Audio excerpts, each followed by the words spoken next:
Welcome, everybody. Come on in, make yourselves comfortable, and settle in for a spell because this is quite a magical energy we have coming in with this Libra full moon. And of course, it comes in at 13 on the clock. Yes, it is that energy of stepping into our power. It's also an opportunity to take what may have seemed a reversal and turn it into the very stuff of our making here. I'm going to be bringing in the initial download, the astrology that is surrounding this full moon lunar cycle coming in that will lead us on up to the new moon in Taurus that will arrive on the scene on April 27th. There's just so much coming in here, and I have to take my time with it. So grab yourself a little hot toddy, grab yourself a little snack, something that can allow you to just sort of settle in and have a conversation with the cards for me. We will pull out some oracle cards to get sort of like a collective read as I bring in this information, and then I'm going to get a message for each of the individual signs that will support you in stepping into this cycle in the most empowering way so you can really get yourself off onto a strong foot, because we are sort of pressing the reset button here. We have closed out a very significant Saturnian cycle. We are entering a brand new cycle of learning. And so this really is a time where we are integrating the lessons of the past, and we're taking those gems that we learned while we traveled through the darker spaces, the more shadowy realms, and we're bringing that material into the light, and we're understanding the purpose it served, how it honed us, how it empowered us in ways that maybe we haven't recognized yet. But it does require a little bit of review action. As I am recording this, it's about 23 minutes before we arrive at full moon, and full moon will be coming in at 8:22 p.m. Eastern Standard Time. That is 5:22 p.m. Pacific Standard Time. And it's interesting with that because I really felt called to look at the numerology of that. And 822 breaks down to 12 and then further breaks down to 3. So it's got an Empress energy signature here, which makes sense because definitely have Venus center stage in this lunar cycle. There's a lot going on with Venus right now.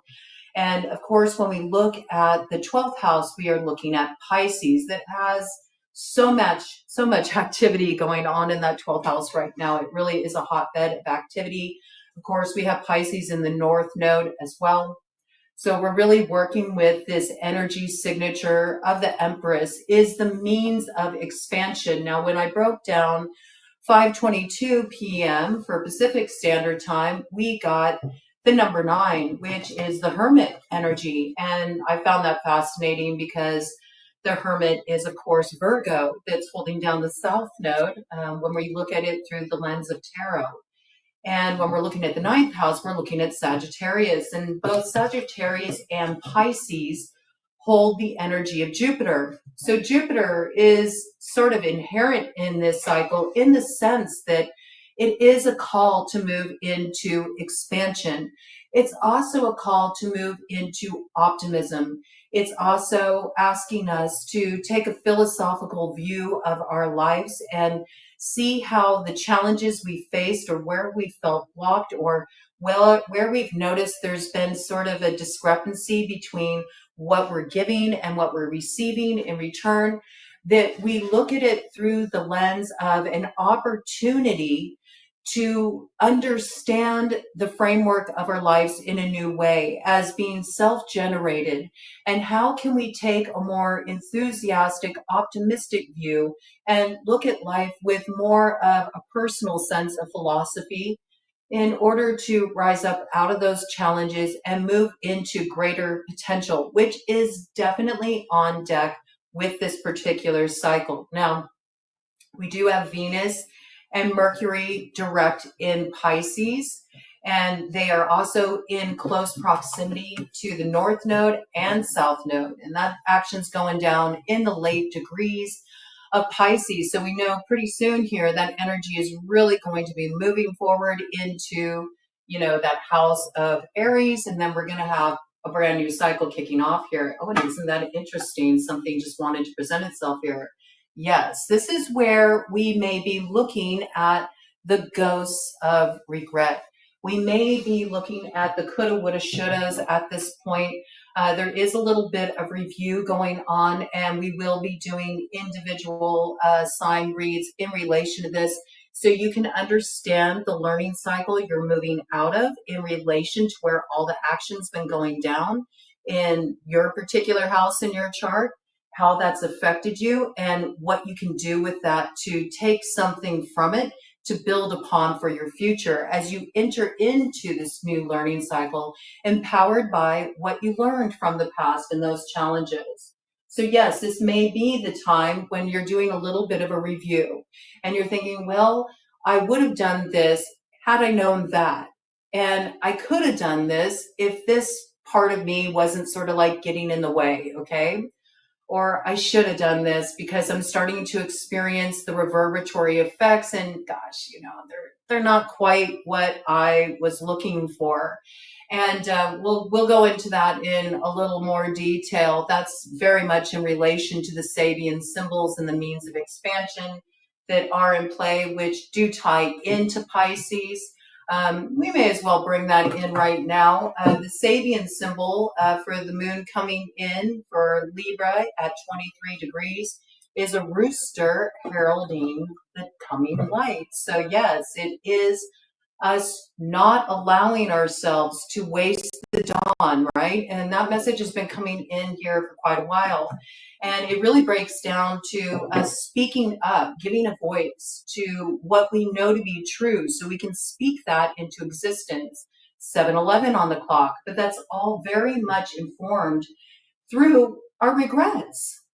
It's informed through the experiences we've had where we felt very tested. And it made us see a different side of our situation where we realized, had I known then what I know now, I would have done this. And in some cases, you are being given the opportunity to do just that. You can press the reset button on your life. You're entering a brand new learning cycle, so don't waste all those lessons that you learned.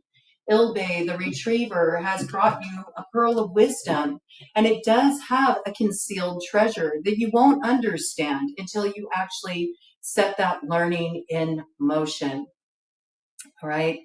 We also have Venus keen 6 Saturn and conjunct in Pisces in close proximity, of course, to those nodes of destiny. And this is a tense aspect. This is where we're really going to bump up against those places where we feel hemmed in, where we feel restricted, where we feel challenged, where we feel that we've given more than we've gotten, okay? Where the give and take seems to be off. There's something going on in that equation. And even as we desire things of beauty and things of splendor, we also have to look at the opposing elements in Venus, which is also about open enemies. It's about war, love and war. And we're being asked to take sort of a very, let's kind of like get into it. Let's get into it to sort this out. Let's do the work that's necessary. Let's pull up our boots and let's get into the thick of it. So this is very much an action-oriented learning cycle being kicked off here. We can't just sort of sit around bemoaning our fate. We have to really recognize that we are the architect of our future. And it's all about us putting the lessons we've learned into motion in order to take best advantage of what is on offer here, okay? Additionally, as I was looking at that, and I have recognized when I'm bringing in here in relation to the tarot, the numerology, this is my take, okay? You're not going to hear about this in traditional astrology, but this is what comes through for me as I connect to the planets, as I connect to the stars this is how my downloads come in. So, what I receive the most out of this is that amplification of the Jupiter connection that's playing out here between those nodes of destiny and that call for expansion. And when I looked at the call of expansion and understanding, okay, so if Pacific Standard Time is coming in with that 9 energy signature of the Hermit, and if on Eastern Standard Time, it's coming in with the energy signature of the Empress, then it makes sense that our means of expansion is to move into the Empress energy. And I'm not kidding. Just as I said that, a hawk swooped down and flew to the east. And so the means of expansion is indeed the east. What is east on the medicine wheel? It is hawk.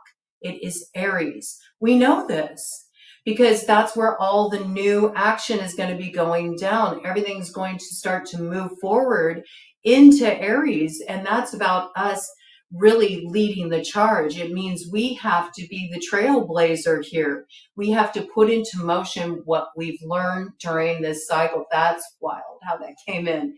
And I've been having a lot of interesting synchronicities, and definitely so much coming in through the air. All right. So I can't wait to go into that, because I got a lot of details to bring in here.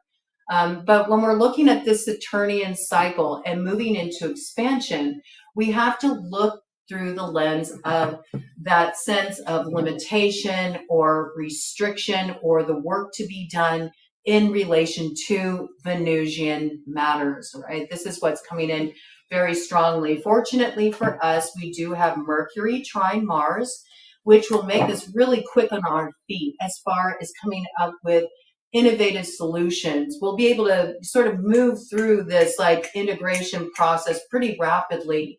And it's sort of like thinking on the spot. What do I need to do here? This is moving more organically, not contrived, just sort of responding in the moment and trusting what comes through, because there has been a deep integration with what you've learned in the past Saturnian cycle. I mean, we have to acknowledge this with the Hermit. The Hermit's wise. The Hermit may have had to go through some territory that you can only walk alone. But during that time, there was a lot of illumination that came through. So this is going to be very helpful moving forward here. Okay. Now, with that means of expansion that came in, all right, we got to speak our truth. We got to speak our truth to bring on the dawn of a new day. We got to live by that truth. We have to set things in motion. And with the means of expansion being Pisces, 27 degrees. So I've been wondering, where was this piece going to come in about the air and the water being reflected in one another? Well, this is it. This is it right here, because actually what's going down is this full moon in Libra is really going all the way back to that full moon, the harvest moon, that went down in Pisces on September 17th, 2024. And I arrived at this sort of awareness as a result of looking at these Sabian symbols. I love working with the Sabian symbols. If you're not familiar with them, really dive into them. There's so much information you get from the Sabian symbols. It's really wild. But with Pisces, 27 degrees as the means of expansion for this 23-degree Libra full moon we got coming in here, it is the Sabian symbol of a harvest moon. And so that goes back to that harvest moon we had go down in Pisces on September 17th, 2024. And the message of that Sabian symbol is we reap what we sow. In other words, what we're seeing roll out right now is a direct result. 1414 on the clock. It's the alchemy point. It's the balancing point, as a result of what was going down back at that harvest moon and how it has come to fruition. It is the result of the fulfillment of our desires that were set in motion back then. So this can give us an indication of where we might need to make some kind of course adjustment. And with that, see, Here comes the Empress with the inspiration. And there are those bees, okay? So it is sort of looking at those things with these previous downloads that have come in this week, those things that are sort of hot on our tail that are telling us we need to get busy if we want to call in this dawn. There is growth to be had here, but you're not focusing in the right direction. You might still be distracted in relation to what you've sort of been muddling through here. And while it's important to integrate the lessons, we have to remember with the imagery and the messages that have been coming in with Sawilo, the rune that represents the sun, in order for us to activate that victory, to triumph over the challenges of the past, it is necessary for us to get our orientation heading in the right direction, which is toward the breaking dawn. And it's going to take a little focus to do that. The reason it's going to take focus for us to do that is because there's been so much retrograde activity going on. So, you know, it's kind of coming out of a long, deep slumber, or you could at first feel a bit like you might be sort of maneuvering through quicksand here, okay? But you will get there. And it's pretty, you know, intense territory that we're moving through as well, because with this full moon, the sun is opposite Chiron, which has been in Aries. And so what's going to be coming up for us are the areas where we felt really bullied, where we felt picked on, where we felt like we faced unfair opposition, where we also felt antagonized, or where we really felt like our deepest wounds of ourself were activated. And instead of living in this place of sort of taking the blame and projecting it onto others, and it's not even a matter of blame really, but I don't know any other way to really frame it here for it to come through and really be understood. When we are taking the blame and we're projecting it on others, it's sort of a way to bypass our own personal responsibility to do the work of the Saturnian learning cycle and to take the lessons that we got back there and put them into action now. Because we have a chance for a brand new beginning here. We really do. And it's what we make of it, okay? So this is what we need to understand. We need to learn what we sort of set in motion back at that last harvest moon, because the harvest moon will arrive again. What do we want to harvest this go around? In light of what we understood from the previous cycle, that it kept us in a place of regret, haunted by the ghosts of coulda, woulda, shoulda. If we get our orientation correct, then we'll find the inspiration coming in. And it's not inspiration that we're meant to be idle with. We're meant to put it into action. We're meant to do the work. We're meant to, you know, make hay while the sun shines, you know. This is really about seeding the future. And this is very significant because absolutely the most significant influence that is coming in with this particular full moon is with fixed star Spica, that is called the Maiden, and is actually in the constellation of Virgo. The moon is coming in Libra, but due to the precession of equinoxes, all the action is really going down in the constellation of Virgo. When we're looking at Spica, Spica rules the sacral chakra. It rules the navel, the womb space. So this is about the birth of a new potential.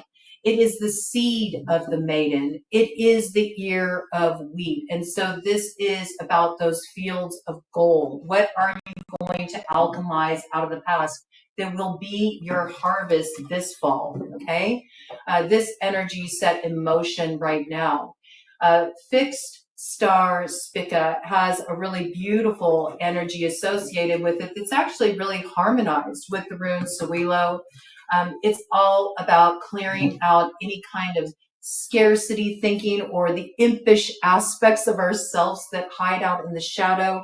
How? By bringing them into the light of awareness within ourselves, pulling them up from the roots of our subconscious so we can get a different look here.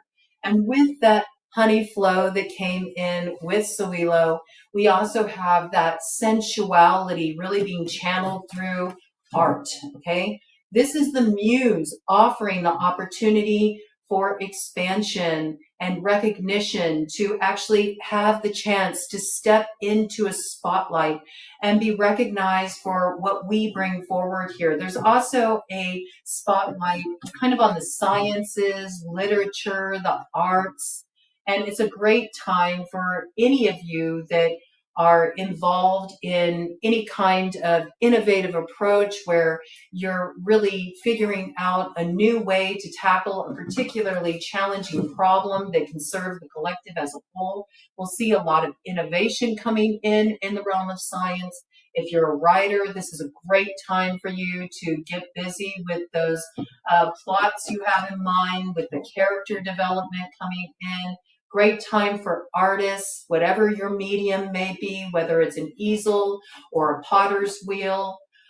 Also, it's a great time for bards and musicians. So this kind of spirit taking over, and this gives you sort of a sense of the kind of flow that we have on offer here. It's interesting. Everything's kind of gotten mixed up here, but I don't think that this is an accident. Interesting. So on one side here with the White Light Oracle, we have Cupio Dissolvi coming in here. So see, we arrive at the sun first within ourselves, and it's something that emerges through our heart space. We are in a process of lighting the way forward, and the way forward is the path of heart, that path that we really feel called to step onto at this time in relation to what we learned during our time of rest as we were heading into that sort of retrograde energy, that Neptunian energy where we were sorting through illusion, areas where we felt confusion, places where we may have even felt like too much focus, where it sort of had us mesmerized by the smoke and mirrors and kept us in that hall of illusions. And now we're at the point where we're soon going to be shattering that glass, also shattering the seasons. And here the Pathfinder comes in with the werewolf, with this full moon. It's an activating point, and it's bringing us an opportunity to explore wildness in order to get off the beaten path. Because if you've been having feelings of restriction with the current road you've been on, now it's time to actually challenge that a bit. You know, don't play it so safe. Be willing to open up to new experiences. And when we look at that through the Venusian lens, in some cases, this is also through, you know, partnerships, relationships, how we're coming together with others. And that can pose some challenges, certainly, I know, but there's also so much opportunity here, especially in relation to that influence of the fixed star speak up. Along with that, we also have just an amplification of luck in general for those born under the planets Mercury, Venus, and Jupiter. So, of course, with Venus, we got Libra, Taurus, and they really are sandwiching this lunar cycle because Taurus will be coming in April 27th with that new moon to really bring about the new beginning. You know, that will be a time of us taking action. When we're in the waning moon phase, which is what we'll be in after we reach this point of fulfillment with the full moon that comes in, it will start to head into that time where we are meant to take everything that's kind of come to a culmination point, all these lessons, and integrate them during this lunar cycle in preparation for really bringing our fire forward, taking a strong action with that Taurus new moon. So be aware of that as you're moving through this. But this energy is so positive. I mean, it's going to bring blessings in wealth, success, any areas of innovation. It's also really going to amplify your awareness. It's going to increase your downloads. It's going to increase your inner vision. And a lot of that will be coming in through musing, the imagination, but also through psychic activation. So do be prepared for the upper channels to be really lit up in your chakra centers. And the reality is, despite whatever challenges we may face, how difficult it may seem moving ahead, this fixed star, it's a lucky star. And it really is letting us know that we can pretty much overcome anything that's thrown our way. We do have a lot of favor on our side at this time, no matter how harsh the terrain. And we've been talking about this a bit here. It's really time to also look at those places where you have been at war or you have been embattled with another. Because of that Venusian aspect, we have to look at the war aspect there. And also with Aries and Chiron and the action going down opposition to that sun, it's the wounded parts of us or those embattled parts of us that can hold us back from really embracing that dawn.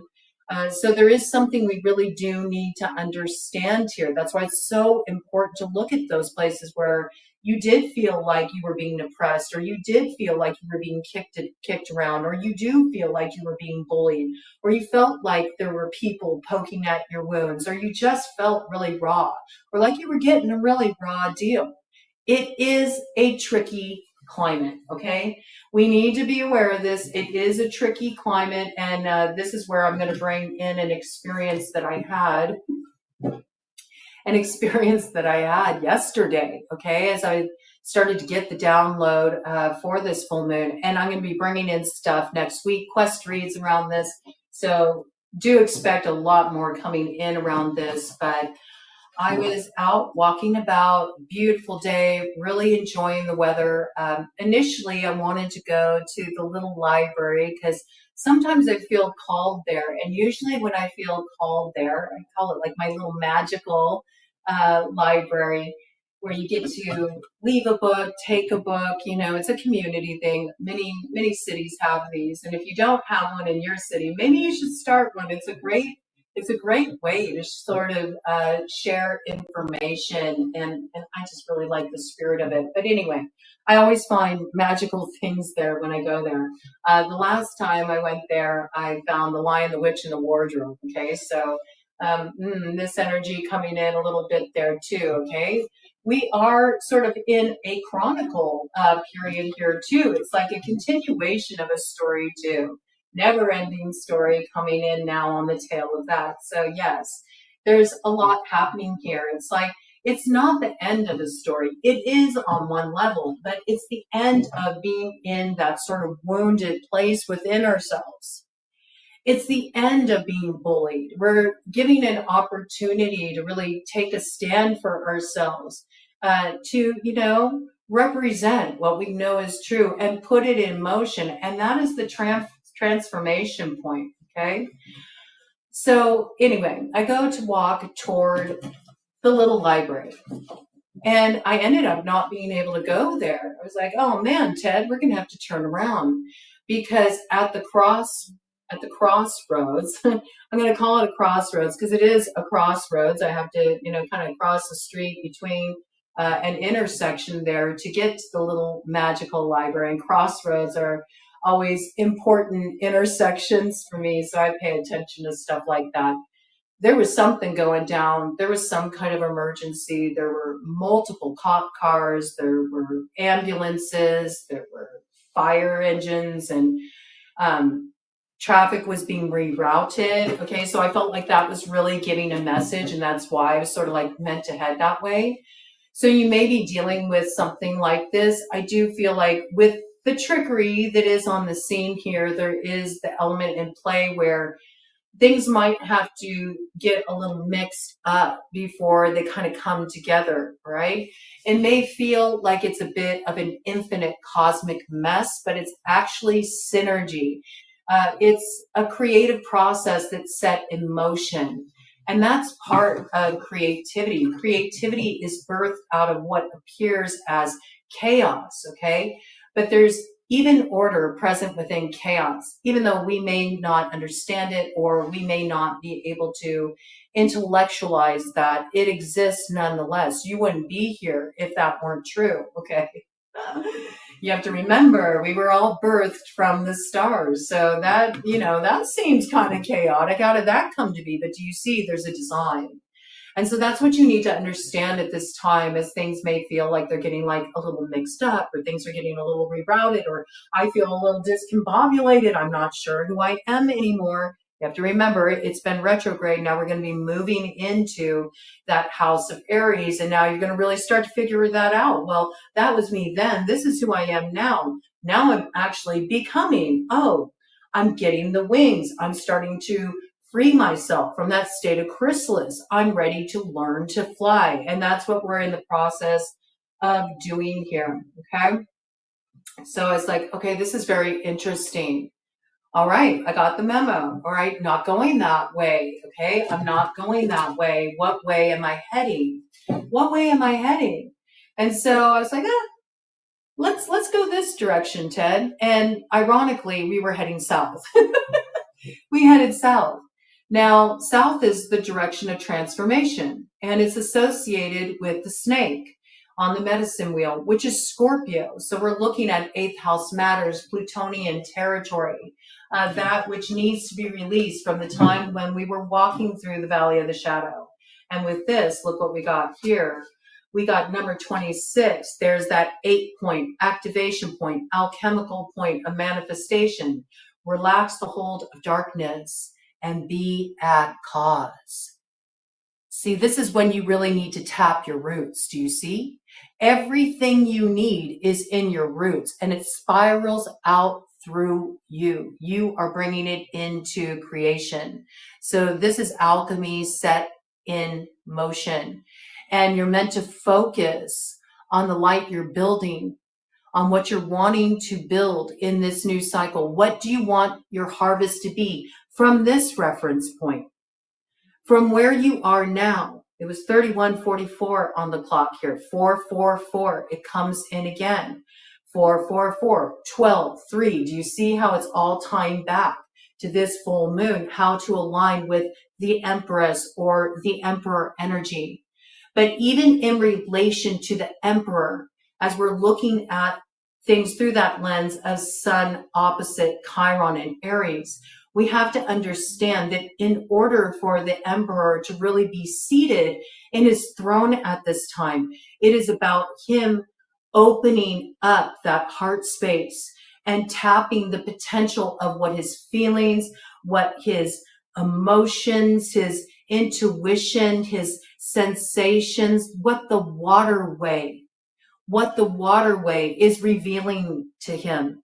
So it could carry him forward into that honey flow that is the result of pollination, you know, spreading the seeds that will be the garden of delight to come at the time of harvest here.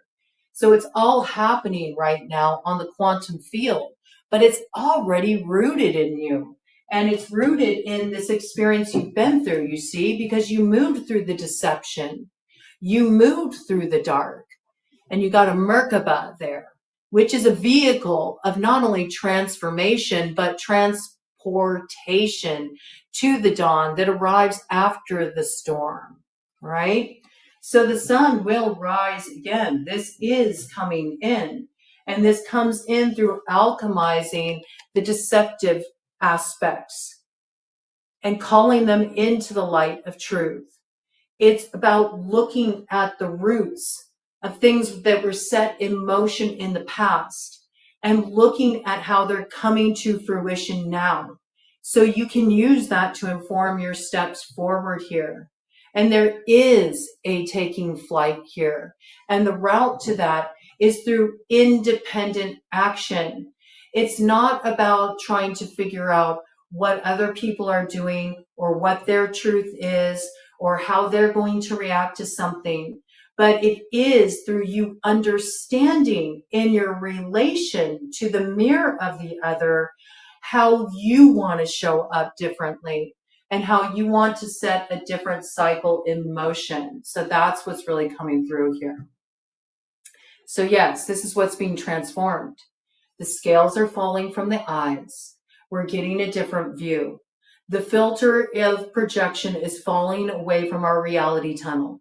Now we have the opportunity to mock up the most amazing, magical, fantastical reality tunnel possible. It's not just for the good of us, but for the good of all. We can have a different vantage point. We can look at the places where we've been at war or we've been embattled with others, and we can see the ways that we benefited from it, the ways that we were emboldened by those challenges, the ways we were strengthened by them. And this changes everything. It's a game changer, okay? So if you were ever being given an opportunity for a reset, this is it. Don't squander the opportunity, all right? It's about shedding old skins. And when we look at that energy moving into Aries, it's all about really seeing ourselves in a whole new way. If I wanted to give it any kind of sort of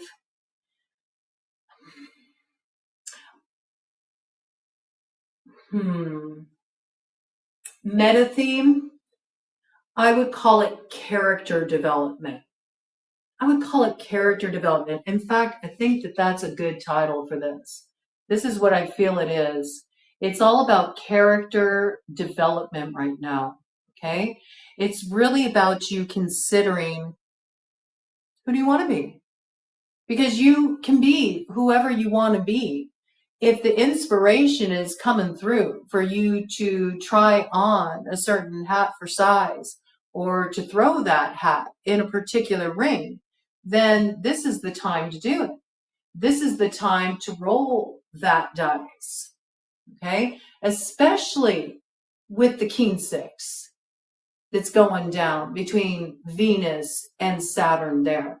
Something may seem fixed. 5 is a fixing number. Something may seem like it could be a little chaotic, right? A little out of control, a little tossed up in the air, a little topsy-turvy, and you can't really make sense of it. But within what seems fixed, or the knot that is the 12th house that we've all been learning in our own way to unravel here, there is something that can be transformed to come into a state of balance. Because that 5 energy, it's also the Vitruvian man. It's you, and it's also an origin story. You look at that Vitruvian man that Leonardo da Vinci created, and that was mused by him, and the body forms the shape of a star. So see, the answer to your call for hope, for the dawn of a new day, it's all coming through you at this time. But, you know, you do got to like roll the dice a little bit, which does require you to think fast on your feet. Good thing you got that Mercury trine Mars, right? As we move into that energy, we got a little luck on our side in regard to that. It's like, okay, I can think more spontaneously, right? So it is really getting a whole new view of you. Let me go ahead and just roll this die since I got it here. Let's see what it says. Ooh, see, that's how we come into alignment with the 2 there. I like that, okay? That's how we come into that alignment point, the balancing point. Very interesting. Okay, so I was heading south. I was heading south with Ted, and I got to another crossroads, another intersection, and I'm like, okay, where are we going to go now? Let's go west. Let's go west down Shady Lane. So we went west. We went west down Shady Lane, the direction of the water, okay?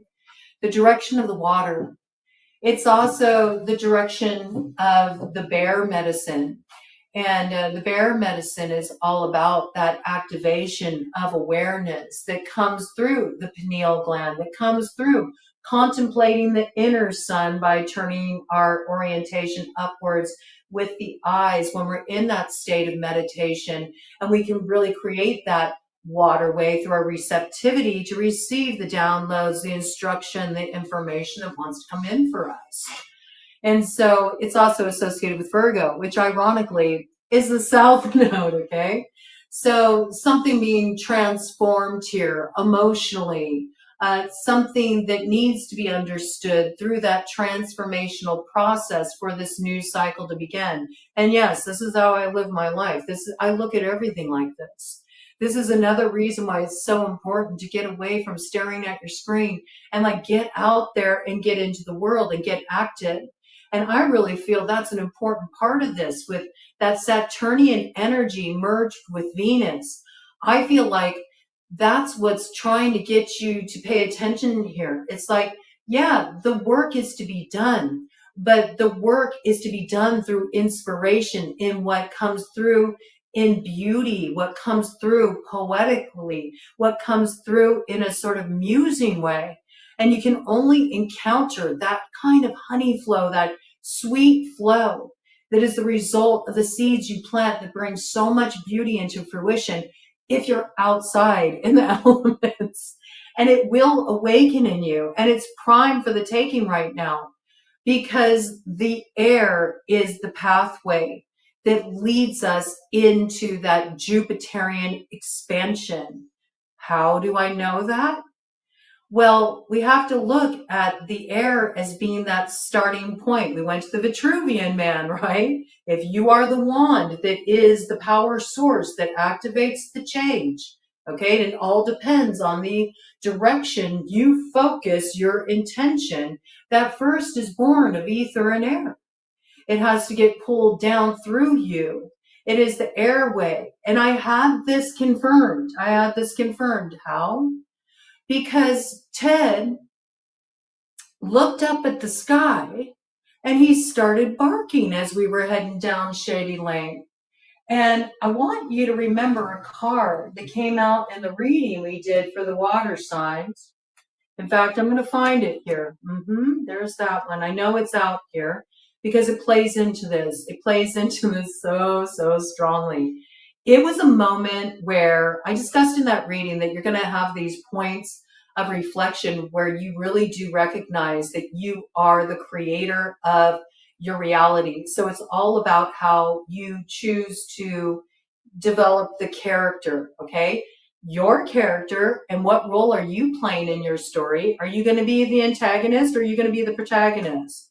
Are you going to be the victim, or are you going to be the hero? Okay, it is really about choosing what lens you're looking at things through here. It's also about the character development in relation to those who join you on your campaign, on your quest, and what roles they're playing in your life. You see, it's open to interpretation at this time. I'm bringing out the cards that are in relation to this because they're referential points, all right? And if you haven't seen that water sign download or the air sign download that came in for the next 72 hours, both of them are very much coming into play here. You need the air to feed the fire to get the gift of fire, right? It's wild how this is coming out. This is why I love to do a conversation with the cards. Okay, here it is. So you see, this came in the water reading through the infinite tarot, ironically. And there was this card, right? Bird, here, Four of Earth. Okay, so this is about how to really come into that alignment that can pull down the vision from the ether, from the air, rooted in material reality. So it becomes our harvest. So it becomes that sense of homecoming here, right? And there's this little dog here, and the dog's barking up at the bird that's flying here. This bird that is a dove, that brings peace, that brings love, that brings the beauty that is Libra, right? Okay, that's the beauty of that Venusian archetype when we're looking at it with this Libra full moon. It's if the war is there too, but that's not what the dog is barking at. The dog's barking up here and saying, hey, look at this peace on offer. Look at this love on offer. So I looked up at the sky because Ted's my fetch, and he was alerting me, hey, you're getting a message right now. And I looked up there, and there were 5. There were 5 vultures circling.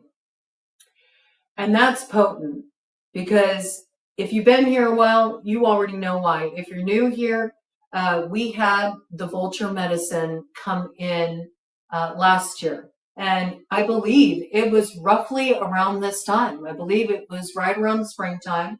And I'll look up some of those downloads that came in, and I will get them into the description box of this read, and have that as a reference point for you all, because there's a lot of old downloads that are being activated now.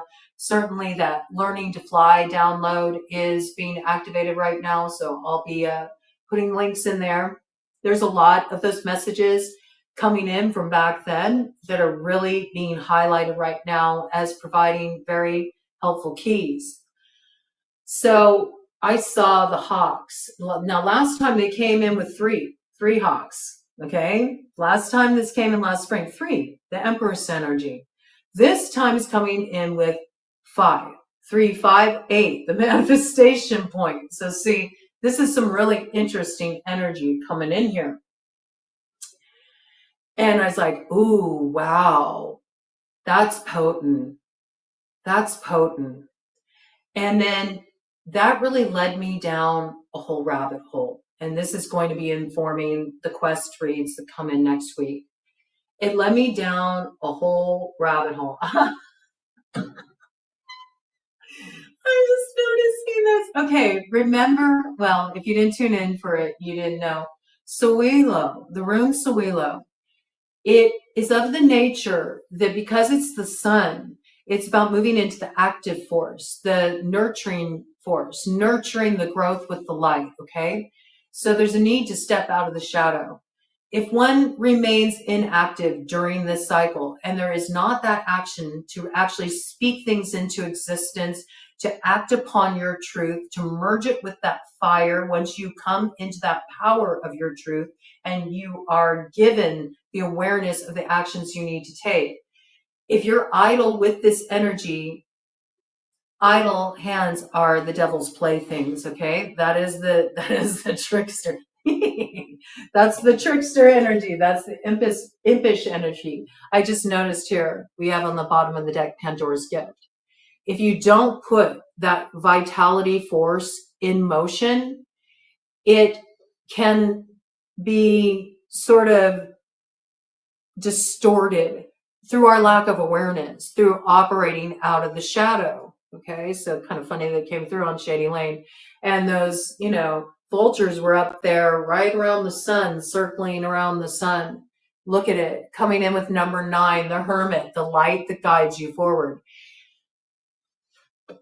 If that energy signature is not acted upon, what ends up happening is it becomes a bit like Pandora's box, okay? So this is what you're getting here. This is the wisdom of the hermit. This is the wisdom of the great bard Taliesin, who went through a state of transformation, who had to go through the chaos of being hunted down by Caradwen, and who learned along the way through that opposition how to refine himself to the point where he was cast into the sea in the west.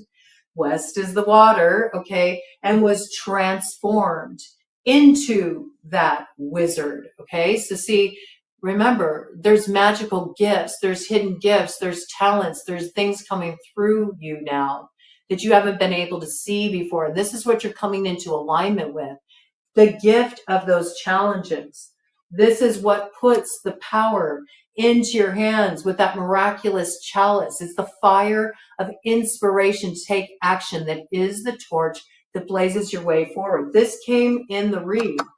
This came in the read the other night, along with this, the King of Earth. Do you see? Can inherit all the treasures of earth. You got that wand right there. This is the fetch coming through. So it was wild because that came through in the reading. That came through in the reading. And yet I've seen it play out in reality. I was like, whoa, it's here, the activation point.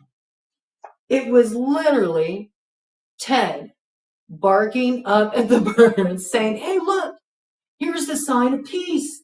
Here's a sign of love. Here's a sign of the new beginning. Check it out, man. and I saw it and I fetched it. You see what I mean? It gave an inspiration. It gave a new awareness. It was like this sudden point of illumination. And I knew I had to go and tug on this thread. I'm like, there's got to be more. There's got to be more, because why is there the Sawilo connection coming in? And now I'm seeing vultures. And I was thinking about Loki. And Loki is associated just by proxy, because when he went to fetch the power that was Thor's hammer that had been stolen, he borrowed Freya's cloak of falcon feathers, okay, and had to fly to Jotunheim, the realm of the giants, to retrieve through a little trickery. So see, that's how like the Venusian energy is sort of coming in. It's really cool to sort of have this like point of synapses firing off connection happening in my brain, because I was like, yeah, but that's not a hawk, you know, that's not a falcon. So why would that be coming in? Why would I get that mental association? I started doing some research and came across a kenning that is associated with Loki, the trickster god. And what's a kenning? A kenning is an Old English or Old Norse, like poetic sort of phrase that is metaphysical. Oh, metaphysical. Ooh, we're speaking of secret things. So runic. I meant to say metaphorical. Metaphorical meaning, okay? And I came across a kenning connected to Loki. And the kenning is the vulture's path. The vulture's path. And how many vultures were there? There were 5.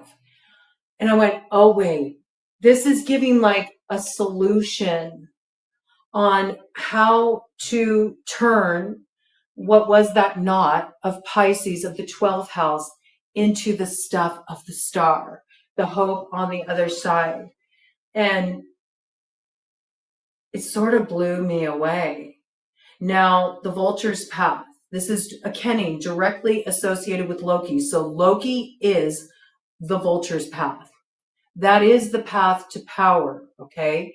So the trickster's path, or your challenger's path, your nemesis's path, whatever you've been in opposition with here, it is your path to empowerment. Why?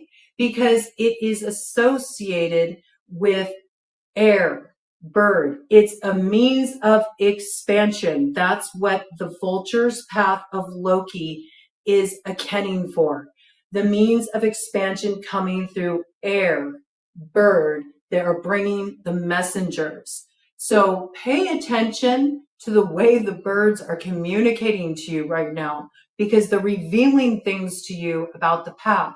It's also showing that the path is that energy coming in, that Valkyrie energy. And we look at the vultures, and even though there's not direct association, there is a lot of just sort of collective association with the vultures, their medicine, and the Valkyries. And this is something about a time of battle is coming to a close. And there are those who have fallen, but they're being shown the way to Valhalla. Okay, this is all coming through metaphorically here. Do you see? To be able to come into that light of glory, you could say. That is the hero's quest of that empowerment. And so there's going to be a lot coming in there. But what does Loki do? What is Loki also known for? Loki is known for challenging warriors so they can overcome and be victorious. How does Loki challenge the warriors so they can really hone their mettle? Through trickery. Sleight of hand. Okay. So this is the theme, the very thing that's been so tricky for you, the very thing that has confounded you, the very thing that you've been in opposition with. This is the source of your sun. This is Suelu. This is the means of expansion. And in order for you to be able to tap into it, look up. You need to change your orientation. The messages come in on the wind. The messages come in through the air, through the ether. Take a look up at the Libra full moon tonight.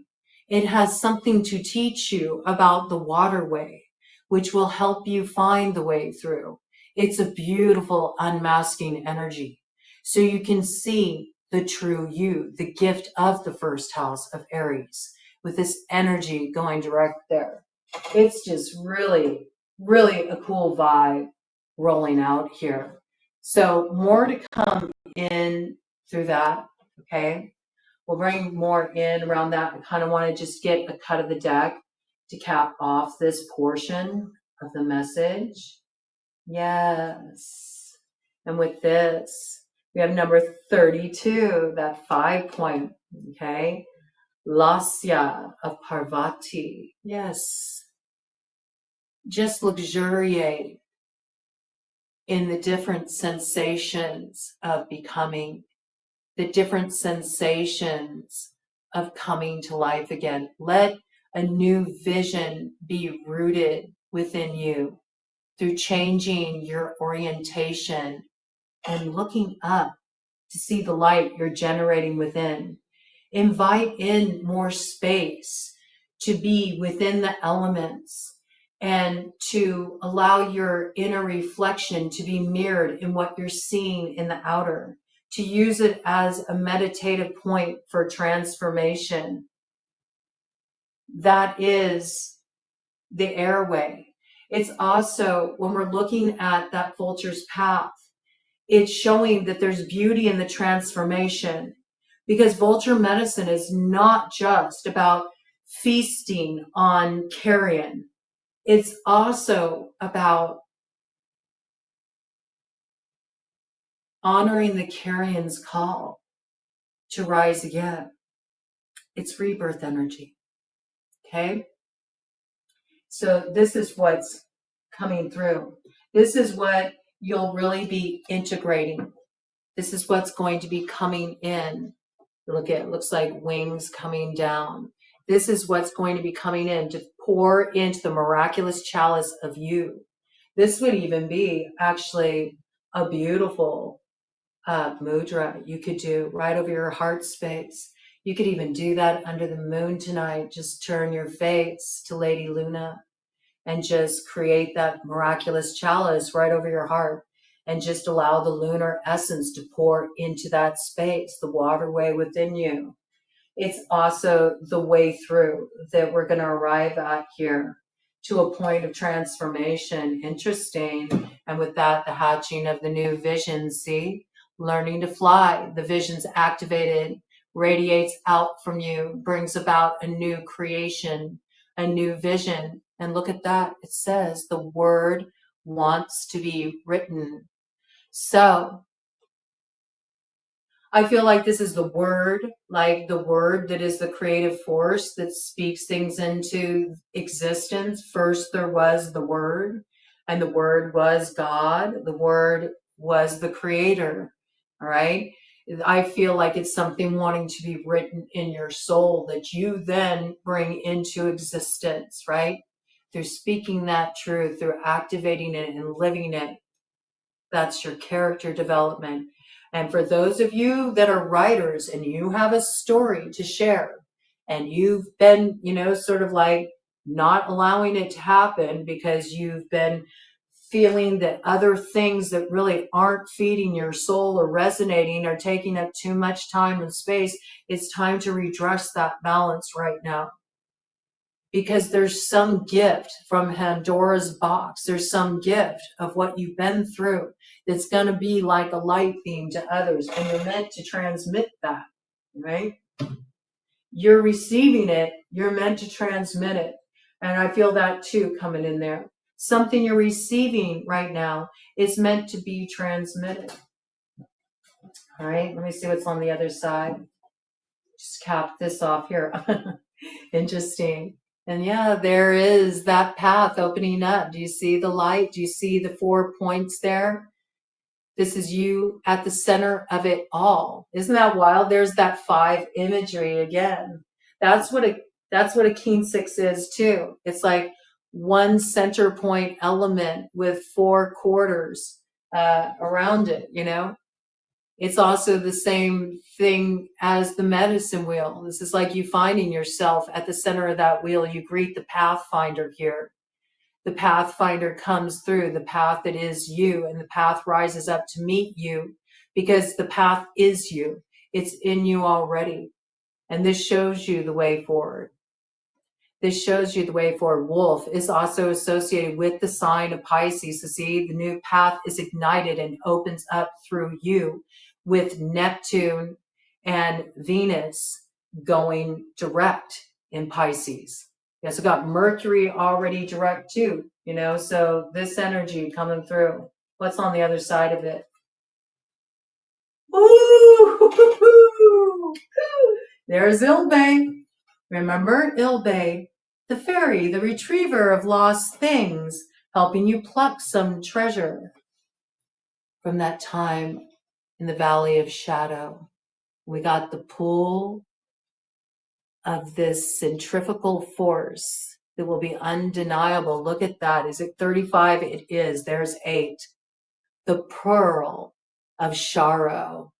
Remember, Ilbe is helping you retrieve the pearl of Sharo through transformation. Look at the snake imagery. The snake imagery rising up through you like big cobra, you know, cobra medicine, you see? There's something here that you are transmuting. You imbibe the poison. You're arriving at the cure.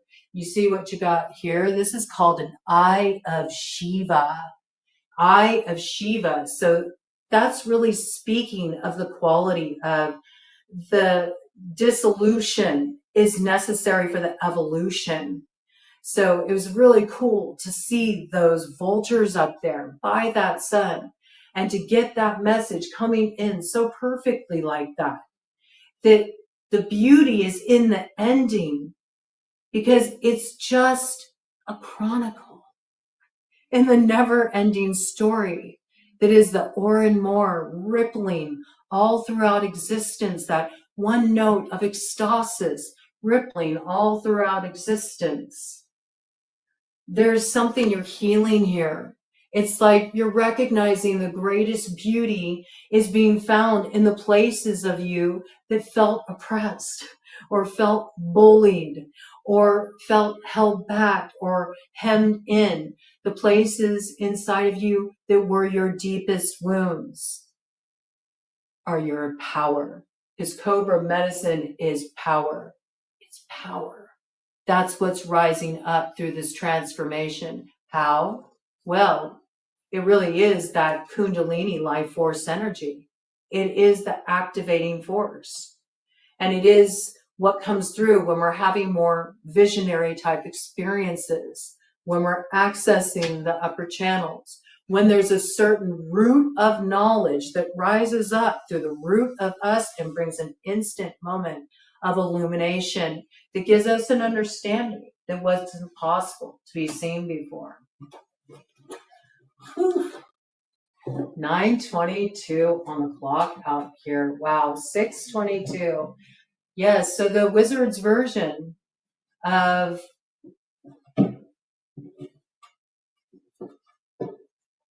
what went down back there is going through a revision, a retelling of sorts. There's some kind of character development coming through here. I want to dive into the individual side. That's a pretty wild message coming through there. But it's what feels really, really in alignment here. Do make sure that you're paying attention in your chart, like where are your Venus placements? What house is it in? What sign? These are all real significant. Where your Mercury's at, where your Jupiter's at, especially in terms where you're going to have some kind of spotlight moment, where you're going to have some kind of gift for expansion, where you're going to be able to overcome something that held you back in the past, to really see the gift that came through that. It's going to be like Ilbe handing you your pearl kind of moment there. Also, where do you have Gemini? Where do you got Virgo? Where do you got Libra? Where do you got Taurus? Where do you got Sag? Where do you got Pisces? What's going on there? What's going on in those houses? You know, get to know your chart at this time. There's a lot of really highly accessible free astrology sites you can go to. I like Astro Dienst. I think it's like astro.com. And you can set up your own profile there, get up your own chart. You just need to know the time you were born, where you were born, okay? You can input the information, and it also gives you options for lots of free charts. So go and check it out. I'm not connected to them in any way, but it's really helpful just to start to learn more about yourself. But yeah, let's get just individual messages here. And for this, just with the energy, as you can imagine, I've been like kind of feeling roll out here. I really want to work with the Astro herbal deck here and just get one card for each sign that really speaks about the house where they're integrating their lessons and where they're bringing things to close, so that gift can be plucked from Pandora's box. And just get a little message, just touching on it for each of you, because I think it can really empower you during this cycle, and it can be of great benefit. Now, in relation to this, really pay attention to your rising sign, because that's where it's really going to be speaking the strongest to you. But certainly you can also check out your sun sign or any other placements for that, because it may reveal details to you about what's going on in that house of your chart as well. So really look at kind of like starting to sort of merge these. And I like bringing the plant allies in too, because there is that piece that's coming in so strongly about get out there, like connect with the elements. Sow your seeds, get your fingers in the dirt, time to garden. You know, this kind of energy is sort of coming in too. Just really touch grass, you know, get outside, get with the elements. So I like the idea of bringing the plants in, because I feel like they're really like wanting to work with people. And you may be like me, like I'll be the first to admit I'm a total, like, you know, total transitionary place for plants to come. Like plants come to me to transition, to go through their decay phase. I am just so not a green thumb. I am not. And I've really tried. But I came to understand that the plants come through to me differently, through communion, you know, through just really getting to know the plant. And usually they come to me in dreams, and that's how I get to know them. And that's how it awakened in me. So even if you're like me and you're not good with plants, as far as tending to them, okay, they can be speaking to you on other levels, the spirit of the plants. I feel very strongly about that. Everything has consciousness. If it's all one energy, then, you know, you have to really look at it from that energetic place of it's a shared consciousness. So, and there's some really cool stuff out there on YouTube too, where they're doing all this stuff, making music, like mushrooms, fungi making music, and plants making music, and it's really freaking cool. So I love that technology is expanding in that innovative way to like kind of communicate with other conscious manifestations that we share this space with, you know.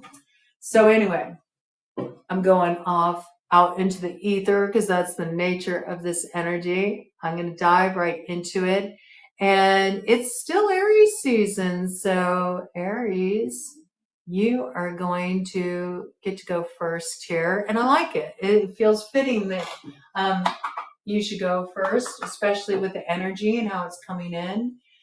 So Aries, for you, you're going to be finally having, you know, this energy coming back to your house after being in the 12th house here. And the time is nigh. It's just around the corner here for you.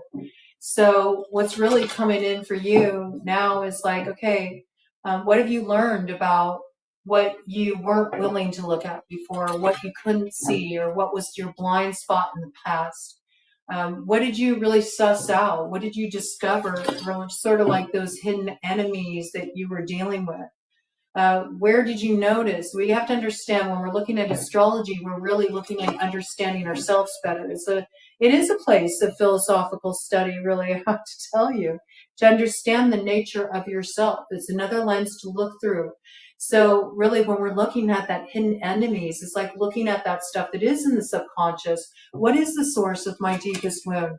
Since you've been hosting Chiron there, Aries, what is the source of my deepest wound? Where have I felt bullied in my life? Where did I feel like I've been oppressed, or I've been held back, or I haven't been allowed, the freedom of expression, expansion I desired, okay? What did I learn about that? Where it was being sourced? Where was I projecting it, when actually it was a deep part of me that was trying to communicate to me through the players in my life, in my storyline, right? It's also that energy of, just the sum result of actions we took, things we set in motion, looking at how that played out, looking at how it rolled out. What would you do differently? You got, a brand new cycle to start here. What would you do differently? What would you switch up this time? It's also a matter of, allowing the dreamer in you to awaken, maybe after a long period of sort of like giving up on dreams too. Maybe it's time to dream a new dream, right? Yeah. Dream a little dream for me, me being you. Like, you see, it's all one energy. It's all one energy. It's all the same trip, man. And I do feel like there's a lot you hold right now, being the first out the gate. I've been thinking about that just from an astrological perspective. Like, that's a lot of responsibility to hold, to be the one who first, initiates the power of setting things in motion. It requires quite a bit of confidence, I have to say. And especially when you've been operating with Chiron. As sort of like your traveling companion there, that's a lot, man. That's a lot. So what would you do different? It's a chance to do something new, something that's informed by the lessons you've learned, and something that awakens the dreamer in you, that's willing to dream a new dream into being here, okay? And also, who would you be? Who did you always want to be when you grew up? Because we can deal with a lot of young parts of ourselves too when we're dealing with a Saturn transit like that. Well, you've grown up. You see what you couldn't see before. So maybe that time's now, right? Time to let the bard out to play, okay? So let's go ahead and do a cut of the deck here and see what is that pearl you're getting here that you're pulling through, Aries? Oh, that's beautiful.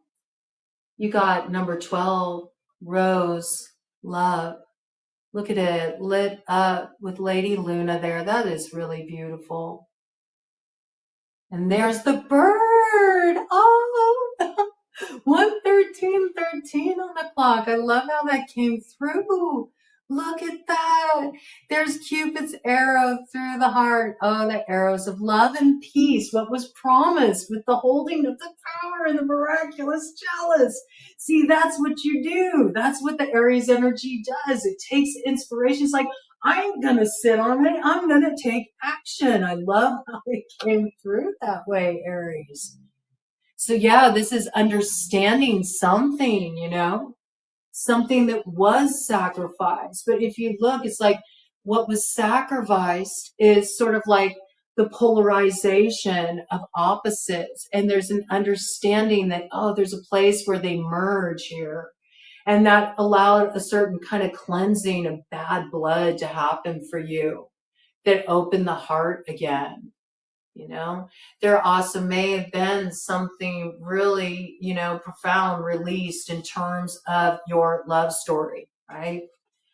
You may have really been going through a deep healing process too in an old love story where you were sort of processing some bad blood in that connection and coming to understand things in a new way, and also arriving at like some unifying point. And we see here though with love, you know, pruning is still necessary. That's how the rose, you know, educates us. Sometimes there needs to be pruning. There needs to be time when you cut off certain things so it can inspire, promote new growth. And there is new growth coming in here. We see that. There's that arrow again. That's that quiver, and it's merged with the energy of both air and fire. So I also see this as like the activation of the spear of Lu. There's some action you're taking here that brings love.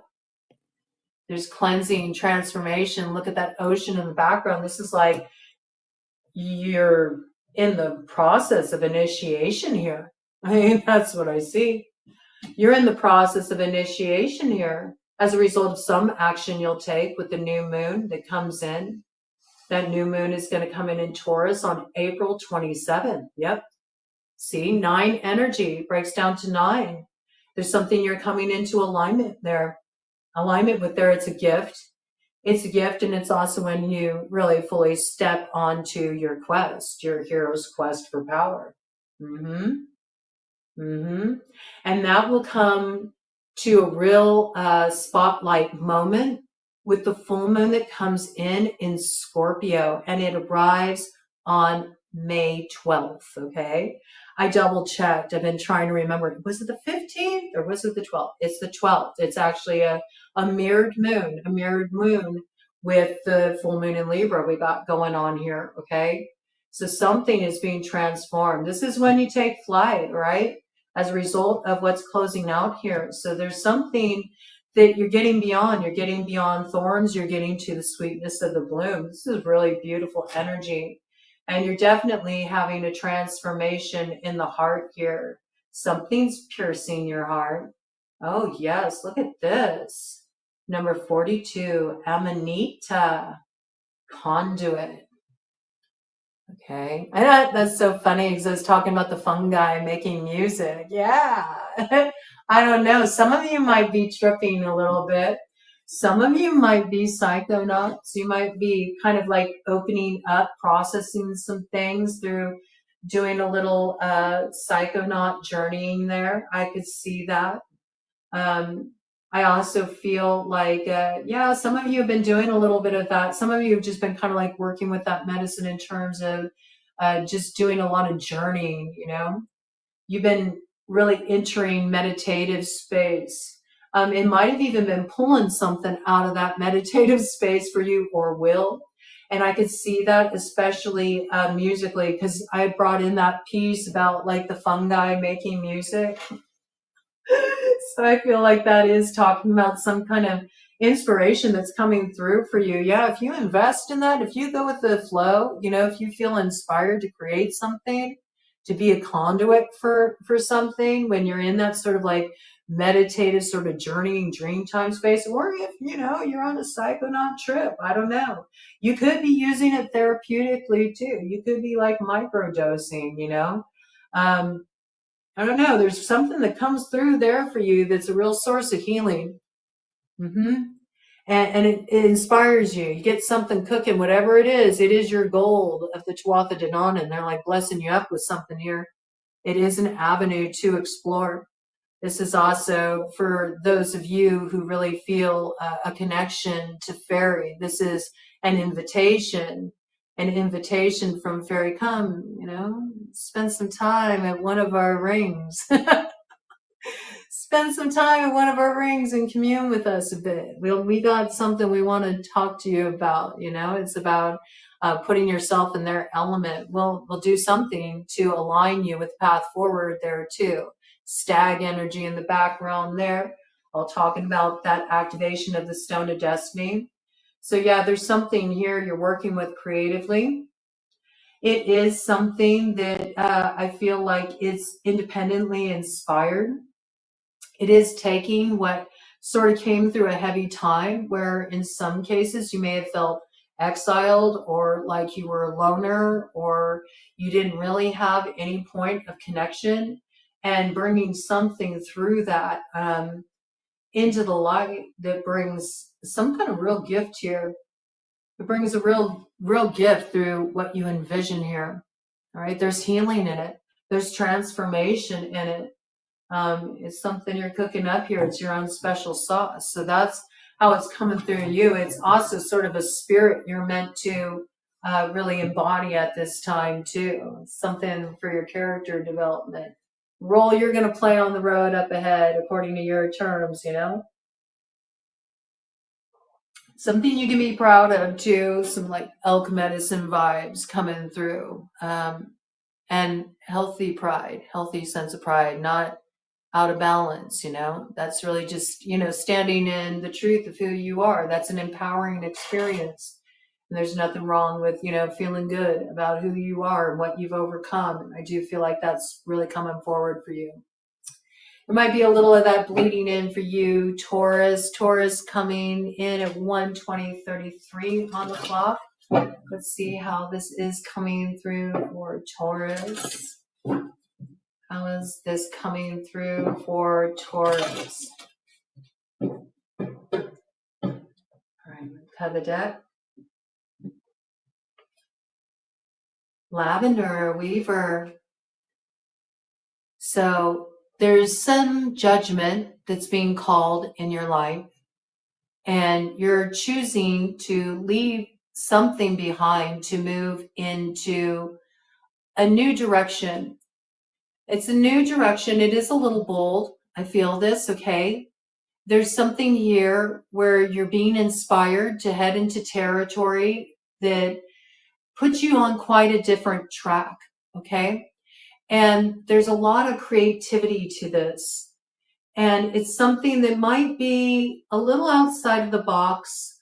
It might be a little unexpected and perhaps a little unconventional as well. But whatever you're doing here, I do feel like it's something that only you possess. It's like a certain essence of yourself is coming through in this that really shines a spotlight on your ability to bring something together in such a way that has never been considered before. That's the only way I know how to describe it. It's sort of like a connecting point. You might be helping people learn how to connect more deeply with like their own like soul's essence, how to connect with their own empowerment through what you learned about this.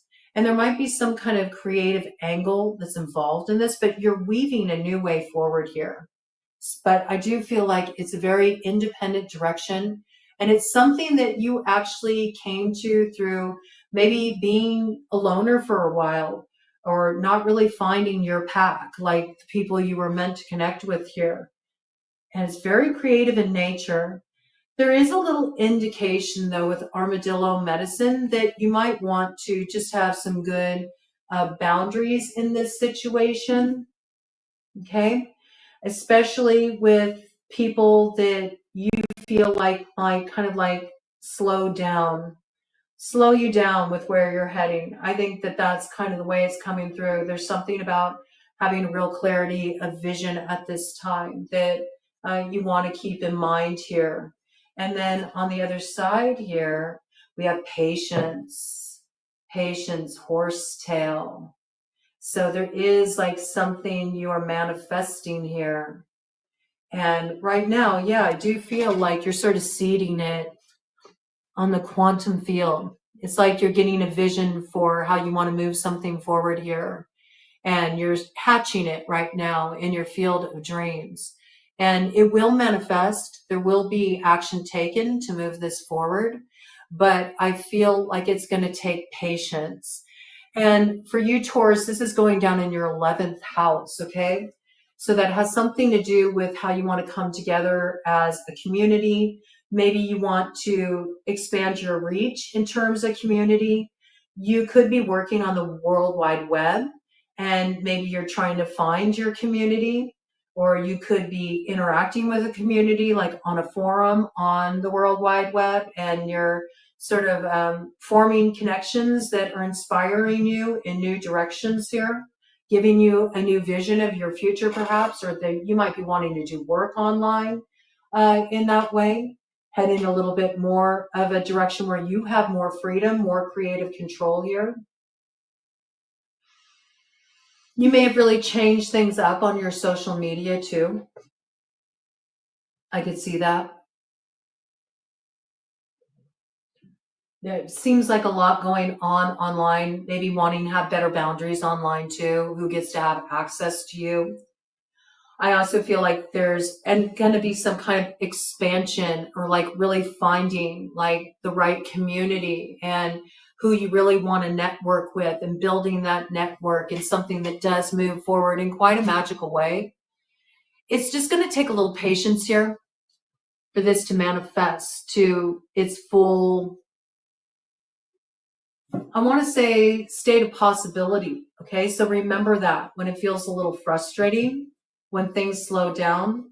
But yes, you are heading forward in some inspired direction. And it's interesting. I noticed she has a rose in her hair. So this could even be in love for you. Maybe you're meeting somebody online. You could be meeting somebody through a network of people. Okay. You could be meeting somebody through work you're doing online. Maybe somebody that you're meant to partner with on some kind of creative project too could be coming through that way. But yeah, that's what I see for you, Taurus. Okay, and how it's going to influence you. All right, Gemini. Gemini coming in at 126.22. Let's see how this is coming through for you, Gemini. Gemini is going down in your 10th house. So it's really about how others see you, your reputation, how you're being perceived, your brand, your community outreach, how the community is receiving you, okay? It's all about sort of like your profile and how that's translating, how what you're transmitting is being received. That's sort of how it's coming through for you, and you're reflecting back on that and the lessons you learned about that in the past. Lessons you learned where maybe you realized you don't want to sort of represent yourself a certain way, or don't want to be represented by certain things you were associated with because of how that affected how you were received or how you were seen. It's also about really getting behind what are you wanting to show up doing to represent yourself, the truth of who you are, and really recognizing that you have power over that, to be able to show up in the way you want to. And you may have felt like you were misrepresented in some way or something. You might have felt like there was misalignment there, and you want to have more ability to sort of really step into that and not leave it at the whim of maybe others' projections, or maybe certain, alignments you had, deals you made, associations you had, where it just, was a by association kind of thing that influenced that too. This is about taking more creative control of your brand too, if you're in business here, right? Really wanting to be in charge of how you're representing yourself. So some of you may be entrepreneurs or heading into that territory. So let's see what we got for you.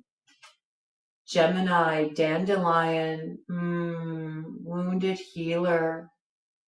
Yes, you've been deep in the Chiron energy. You've really been doing some deep healing.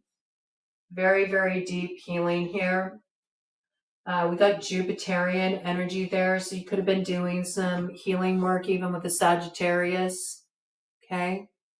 Or there might have been something around trying to heal others' judgments around your particular, view of life, your philosophy, your spirituality, who you are as a spiritual being, shaming you for that or casting judgment on you about that. And it's also sort of showing that there's been something that you've really reclaimed here, because dandelion medicine is like super resilient, man. Nothing can hold it back. And I think maybe you had to be really brave at one point here. It feels like that's sort of what's coming through. You had to be really brave here, because you had to like show up in sort of a climate where nobody was really seeing you accurately. That's what I feel. And so there was something where you recognized there's a need for me to transform something here, so that what I'm putting out there really reflects who I really am at the heart of myself. And maybe it might not always be received the best right off the bat, but that's not what's important. What's important is that I'm true to me. And I think that's really the individuation that's coming through for you. But I do see a lot of strength here. And it's because of that resilience and that strength that you had, and a certain dream, a certain vision, a certain wish you put in motion, that you were willing to believe in this and really fully invest yourself in it, even if maybe other people laughed at you or underestimated you or didn't think it was possible for you in one way, shape, or form.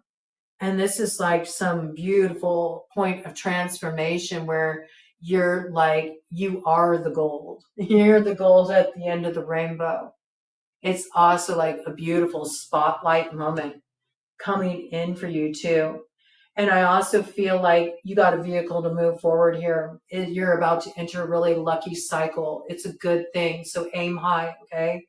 You really want to shoot for the moon. I feel like by the time you get to that full moon in Sagittarius that comes up on the 11th of June, you're really going to see the transformation point.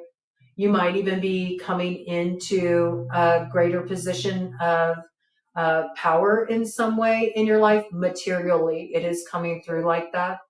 You could see an increase in your finances, or your work could be really recognized, or you could seem like the comeback kid. Like you might have been really resilient in a very competitive field too. And I do see you sort of like, you toughed it out, man. It's sort of like the hazing. It's sort of like the hazing. You may feel a bit like that. You may have felt bullied at times, or you may have felt like unfair competition. But I feel like whatever this is, there's like something's been proven in the way you've shown up and the way you've moved through your challenges and stuff. It's bringing you some big like level up here, and especially in terms of any work you've been doing. Any goals you set for yourself. I do see you striking a point of success that's like, you're like proving your naysayers wrong. That's how it's coming through. And I think this will bring a deep healing for you. There's a lot of gifts that come through it, okay? There is some vehicle forward here. It's coming through some transformations, definitely in how you're seen. And what we got on the other side here, ooh, look at that, judgment. And you're weaving a new way into being here, okay? Interesting. Yeah, so look at how your sort of representation changes online too. That coming through. You might realize that whatever you're putting out there is actually starting to be received by the right people, because you're putting yourself out there authentically. And because of that, you're finding like this resonance, right? It's really cool. I do see increase there. If you do work online, I think you'll find, the people that resonate with you. And there will be a building. If you're building an online community, I see that growing. I see it expanding. I see it successful. Okay. That looks really good. That's how it's coming through for you. And it is going to change. It is going to change people's opinion of you. If you're an entrepreneur, if there's something you're striking out and you're doing here, if people didn't believe you had what it took, you're really going to have them eating their words, okay? I see like something really transforming there. It looks really, really good, all right, Gemini? So stick to it. Stay true to yourself. And remember what, worked against you last time, because it's what can help you prevent any trip ups, any complications there.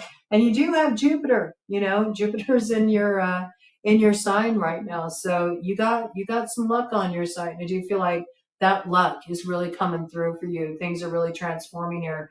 But you know that it's through you taking the hand you were dealt, and you're the one who played it smart, okay? And it's bringing about a big transformation. I like it. I like it. I like it. Okay, Cancer coming in at 134.29.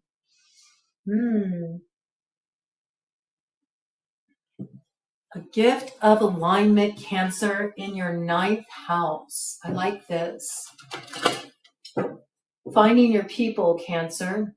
Finding the people who are meant to join you on your quest as you head on down the road together into a new chapter.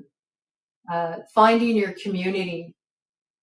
Finding the people that get you, that don't mind you're weird, that don't mind you going out there, or actually support your optimism.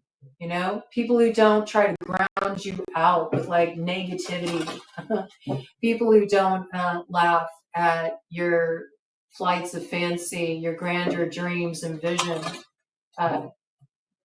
your view of looking on the bright side, you know. There's something about that, okay? There's something about your merriness being reclaimed here after a time when it may have been sort of like suffering from some cloud covers, like the sun shining through, your true nature shining through, and finding that in a reflection with others. It's like you're finding where you belong. You're finding where you belong, and you're recognizing that where you belong is with people who simply let you be you. You know, this is coming together in a way that you're finding your soulmates, like the people that you really resonate with. You get each other. And you all have a common vision for how you want to move into expansion. You have more of an optimistic view on what is possible, coming together with other forward thinkers like you who honor and recognize the medicine that you hold, who want you to shine, who want you to shine, who recognize the light in you and want you to shine. That's how this is coming through. So you may have felt like others kind of like had dimmed your light down, and you may have felt like a little bit of a dark cloud was cast over you, or something made you feel that way, that you were lacking optimism, and maybe feeling like there wasn't ever going to be a reason to sort of see a brighter way ahead. But something is really transforming here, and I think this is because of the people you were around. That's like, oh, it's coming through. It feels like you hadn't been around your people, man. I feel like you're finding your people, and that's how it's coming through for you. And you're recognizing you only want to come together with people that let you just be who you are, and that allow you room to be, you know, to be human, you know, and to show up as you are and have that be cool, have you totally belong. And I do feel like you're finding them people, and I think that's a great thing, man. That's a beautiful way for it to come through. But I do feel like it's something really expanding for you in terms of like community, and I'm getting big like spiritual community for a lot of you. And that doesn't have to be like where you're connecting around spiritual matters, but I just feel like there's soul recognition here. You're like, yeah, you're my people. Like, this is where it's at. This is where it's at with who I've become now. This is where it's at.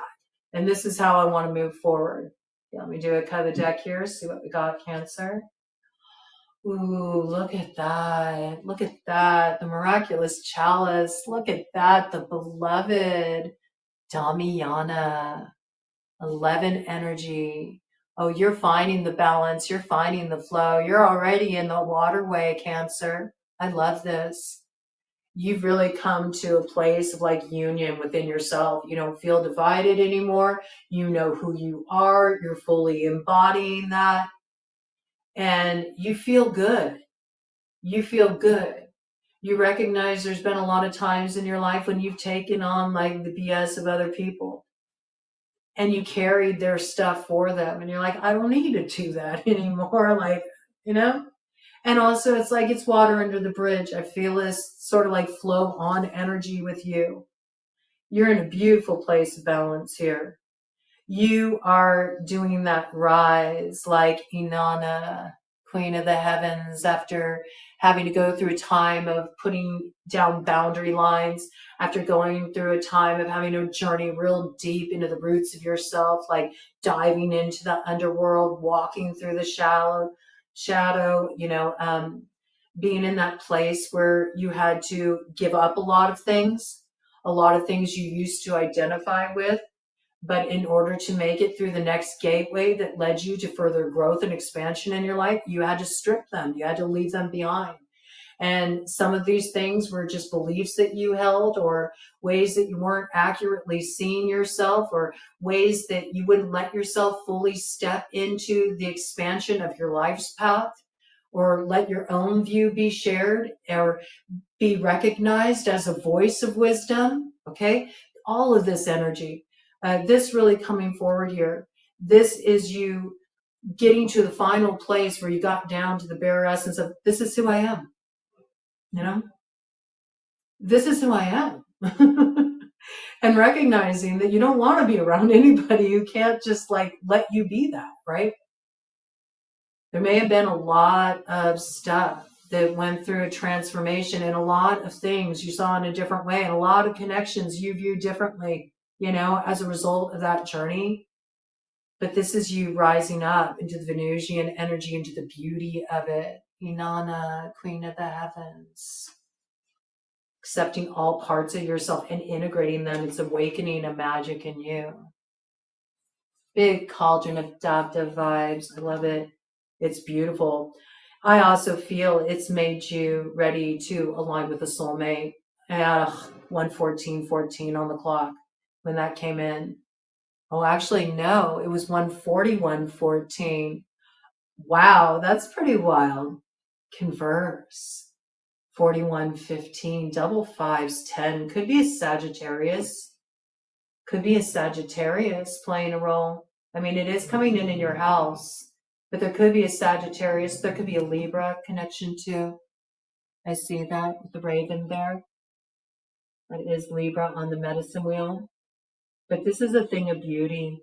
There's something really beautiful coming through here. It's a total place of alignment, and it's a gift. And on the other side of that, we have number 3. It's the Empress energy. Just like I said, it's like transforming. It's like that same like kind of journey of Lilith too. The exiled parts of yourself are being called into the light. And it's bringing beauty through you in the form of, it looks like a beautiful soul connection. Somebody you're connecting with here. Yes, Rosemary coming through there, opening up the heart. Understanding how having healthy boundaries also allows for expansion. It's an interesting medicine. It's an interesting medicine, and I know you know what I'm talking about with that. There's been a refinement here. It's made you impenetrable as the diamond. You have great clarity at this time. Great clarity. You may even be connecting with a particular guide. Some of you are connecting with an ancestor. Okay, really coming through strongly. For some of you, it may be through somebody that recently passed, that kind of coming in there, okay?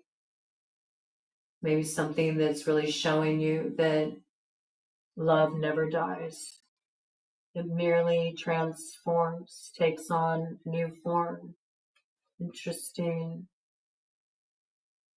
Sun energy coming through really strong. You might be a Cancer, Leo, Cusper too. It's also that Sowelu, and allowing the radiance to come through. It's like a time of darkness is coming to an end for you, especially in matters of heart. I feel that good energy.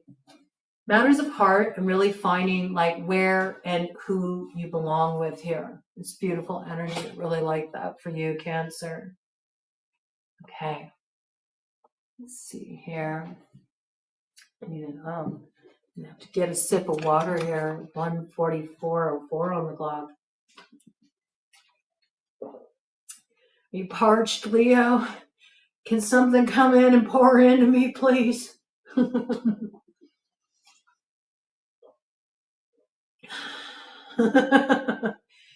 Yep,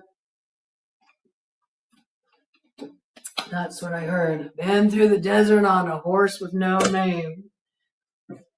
That really upset me because I couldn't say, whoa, Nelly. You gotta have a lot of strength here, Leo, with the number 13. Be gentle with yourself, okay? Be gentle with yourself. This action was going down in your 8th house, okay? You're not imagining it, okay? You had a little rougher of a ride than others had, okay? For sure. That's some kind of mean and heavy territory that you've been moving through. There's a lot you've been integrating, a lot of endings. You've been going through a lot of transformation. There's been a lot of secretive matters, a lot of hidden matters, a lot of the subconscious sort of going bump in the dark, okay? But there's also a lot that you've transformed here through your strength. Through your strength. There's been an empowerment that's come through here for you, Leo. And now that empowerment you're recognizing is coming through your ability to soften the heart space, be open to love again, not have to be so guarded. It's like you're letting the drawbridge down here, and that's bringing the waterway through. That's birthing something new in your life here. Some of you may be about to give birth. Some of you may have a real tough journey getting there that's coming through. And it could be just the birth of something new, whatever's coming through on the other side. You're at the birthing portal though, right? You went through a full journey with something here. It could have been connected to your past. Right? There could have been a past association. And it could have been something that you felt like disempowered by before, but you learned how to really stand in your strength here. And there's something beautiful that's coming as a result of letting down the walls and sort of like softening around everything here that's allowing a new beginning for you. But those of you who were trying to conceive and were having a real hard time with that, or had complicated pregnancies, I feel like, the birthing portal is very close here. That time is coming to a close. If you haven't conceived yet, it looks like there could be a transformation here. Something could finally be coming through. You might have been doing some generational healing too. If you've been finding it hard to conceive, and this coming through for somebody really strongly, so I have to speak to it. If you've been finding it really hard to conceive, there's something that when you heal something generationally, and this also may have been something that you saw manifest through your bloodline, through the women in your bloodline, these issues with conception, there's something that you're healing here generationally, and through sinking into that space, there's like some wisdom that's coming through and you're healing. And it's finally allowing you, like, how can I describe this? It's like a letting go within yourself, this relaxed state within yourself that's going to make conception possible. That's how it's coming through. And I'm hearing, and for those of you that went through that and you had a pregnancy ended early before it could come to fruition, my heart goes out to you. I do feel there's been a lot of healing there. Okay. This time, it will come to fruition. I feel that really strongly, okay? For those of you where that's not applying, it's that same kind of energy. There's something that you are opening up to now that you couldn't open up to before. It wasn't possible. but there's been a softening within you and a letting go here that's made it possible. And it could have been something you had to let go from your past. And in relation to that, it is moving you into a space now where the strength is coming through in the opening up to this new experience. This new experience is really bringing some beauty into your world. There's a lot of wisdom coming through here for you. A lot of wisdom. And it's a transformation. You're getting like some progress coming in here. And there's could be something about this new beginning and what you're opening up to here that it almost feels like, how could that even be possible? You know, feels miraculous to you. It's got that quality. Wow, a lot came in for you there. Just in that, just on the split. Okay, now I'm going to actually do the cut of the deck. See what we got here. Calendula, purity. You get right back to the beginning here. Yeah, look at that. Somebody may actually be having a child. I heard a son. Okay. Look at that. Yes, yes, yes. Birthday may be coming soon. May be coming soon. Or if recently, congratulations, or perhaps congratulations on conception. Others of you, there's a brand new beginning here. There's the activation of a dream. It's actually coming into view. You're seeing something here that's like taking you back to the start too. I also feel like you're getting back to the roots of things. There's something here that it's just, at this point, it's totally free of all the heaviness. You're just getting back to like that place of beginner's mind. It's like, okay, I got a fresh start. It was really heavy moving through that, but now I see I got like a fresh start. Like everything's brand new here and it feels good. And you're getting back to yourself too. And there's something that feels really good here. Really good here. With the number 1 and the sun coming in here, there's something about this that's really being lit up for you in Aries season. There could be an Aries in connection to this. There also could be a Gemini in connection to this as well. Okay? So I'm thinking of that like magician energy. It's like a new beginning. What are you going to create? I think you already have a vision here. Your dreams are coming into view. That looks really beautiful. And on the other side here, I got it. Commune. Okay? So also number 13.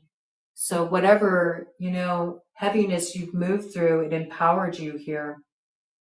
And I do feel like you're getting to this place where you're finding your place in the sun. And you also may be getting some kind of positive focus put on you within a certain like group of people in a certain community.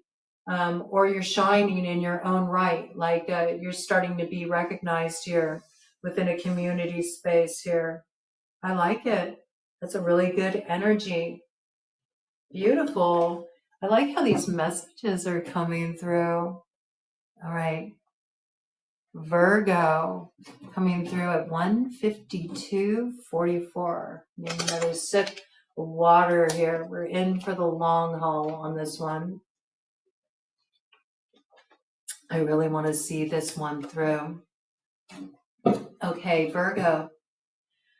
This is going down in your 7th house, so it's all about your relationships. It is all about that Venusian energy. It's all about love or war, sometimes a little bit of both.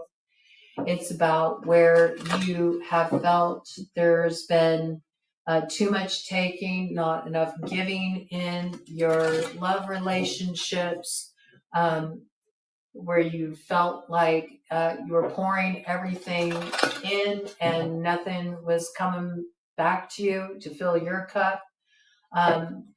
Also, just in terms of investment, not seeing equal investment, this kind of energy, and looking at these kind of dynamics and partnerships, especially in areas of romance, but it certainly can come through in relation to other kinds of partnerships, like business partnerships or even agreements you make with people that you consider part of your soul family here. And looking at where they're in equities, or where does it feel off, and really looking at, how do I want to define that? What does love mean to me now? What does it mean to be in partnership? What does it mean to bring my energy together with another's? And how do I want that to look? How do I want that to come through? Where's the work to be done? How do I need to change as far as how I show up in relationship? How I hold my peace in that. Where's the work to be done in this area? That's how it's coming through for you, this lunar cycle. So let's see what we got here.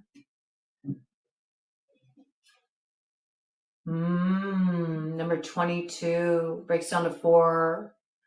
Jargon Sacha, transfiguration.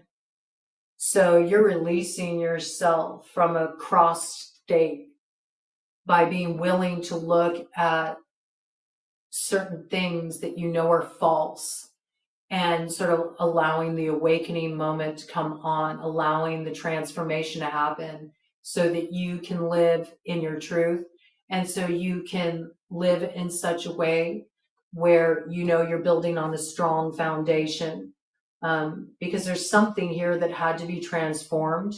You've already been through a huge transformation process, especially in terms of relationship.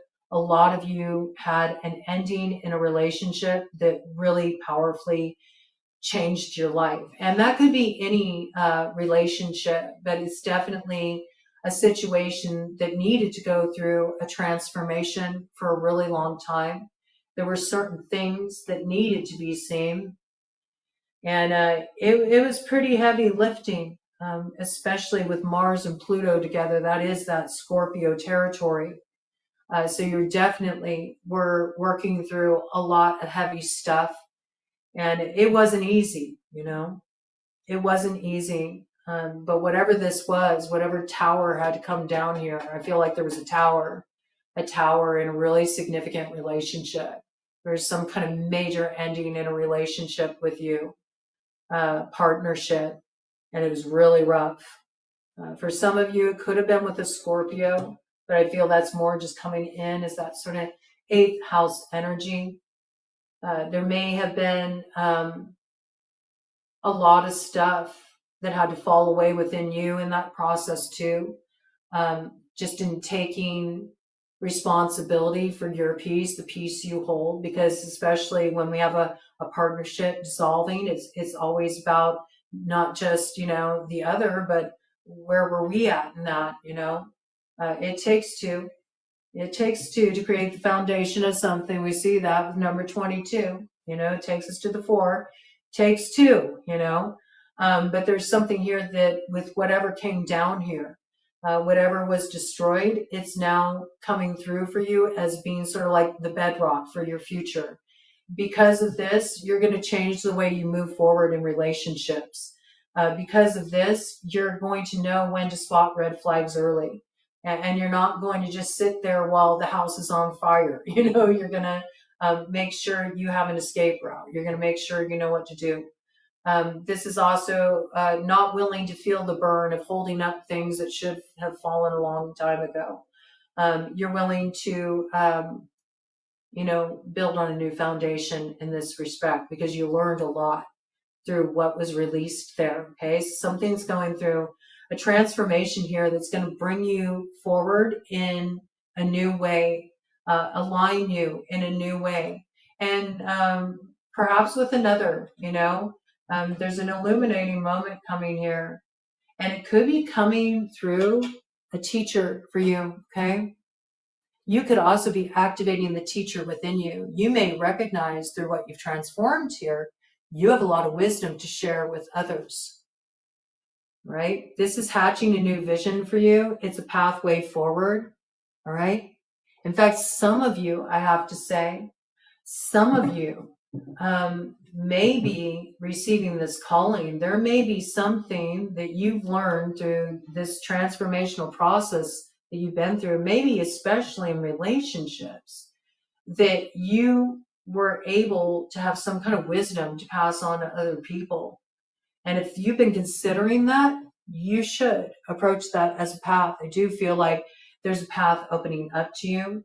I also feel like you're entering a new learning cycle in love relationships. What happens forward from here is going to be much different than what you had in the past.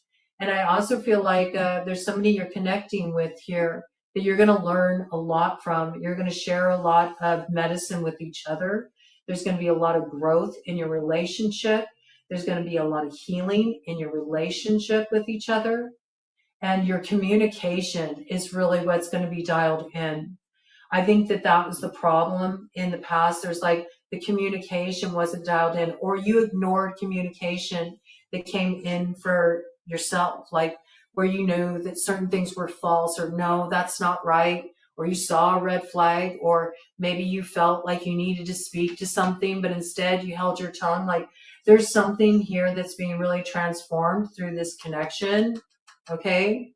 The way you're partnering with somebody here on whatever path it is, whether it's a path of love or collaboration, there's something here that is opening up for you that hatches a new vision. So there's some pathway. You're coming into alignment with somebody here. You both learn a lot on the way up to the North Node. This is something that is the making of like your destiny. And yes, this person is meant to come forward with you here. Got life path number 4, life path number 6 coming in here, life path 2, life path 3, right?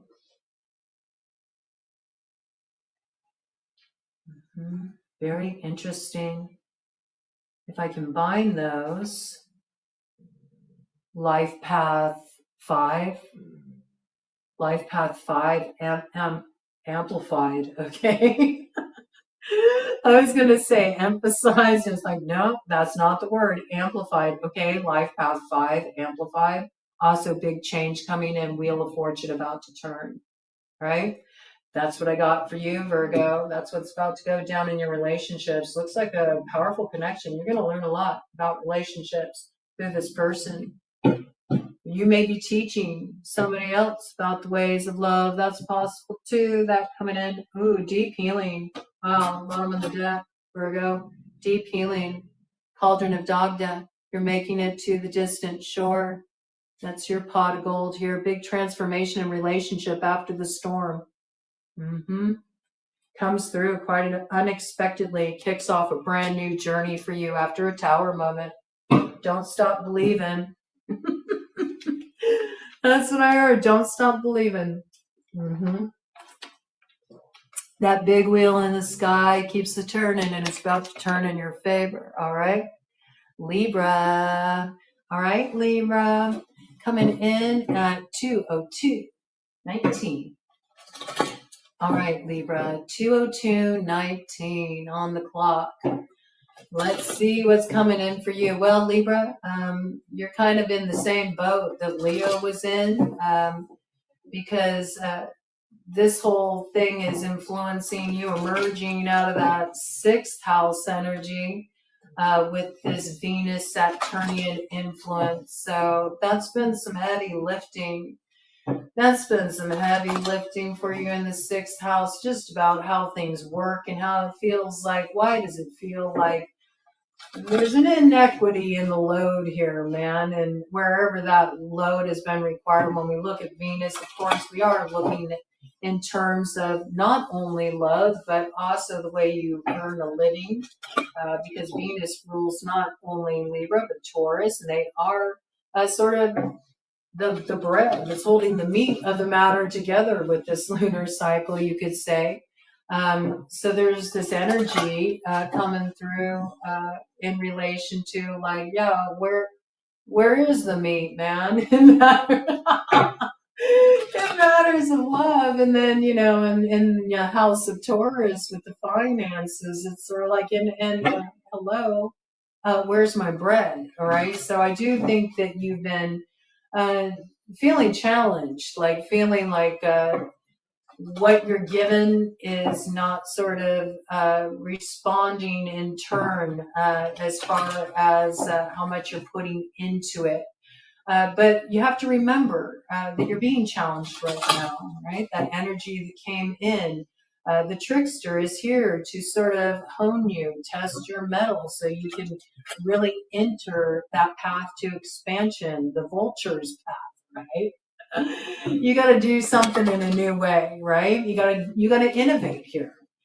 There's something you need to change about the way you work. There's something you need to change in your habits. You need to do something a new way. You can't do it the old way. The old way doesn't work. It's draining you. It has you pouring into things you don't want to pour into, right?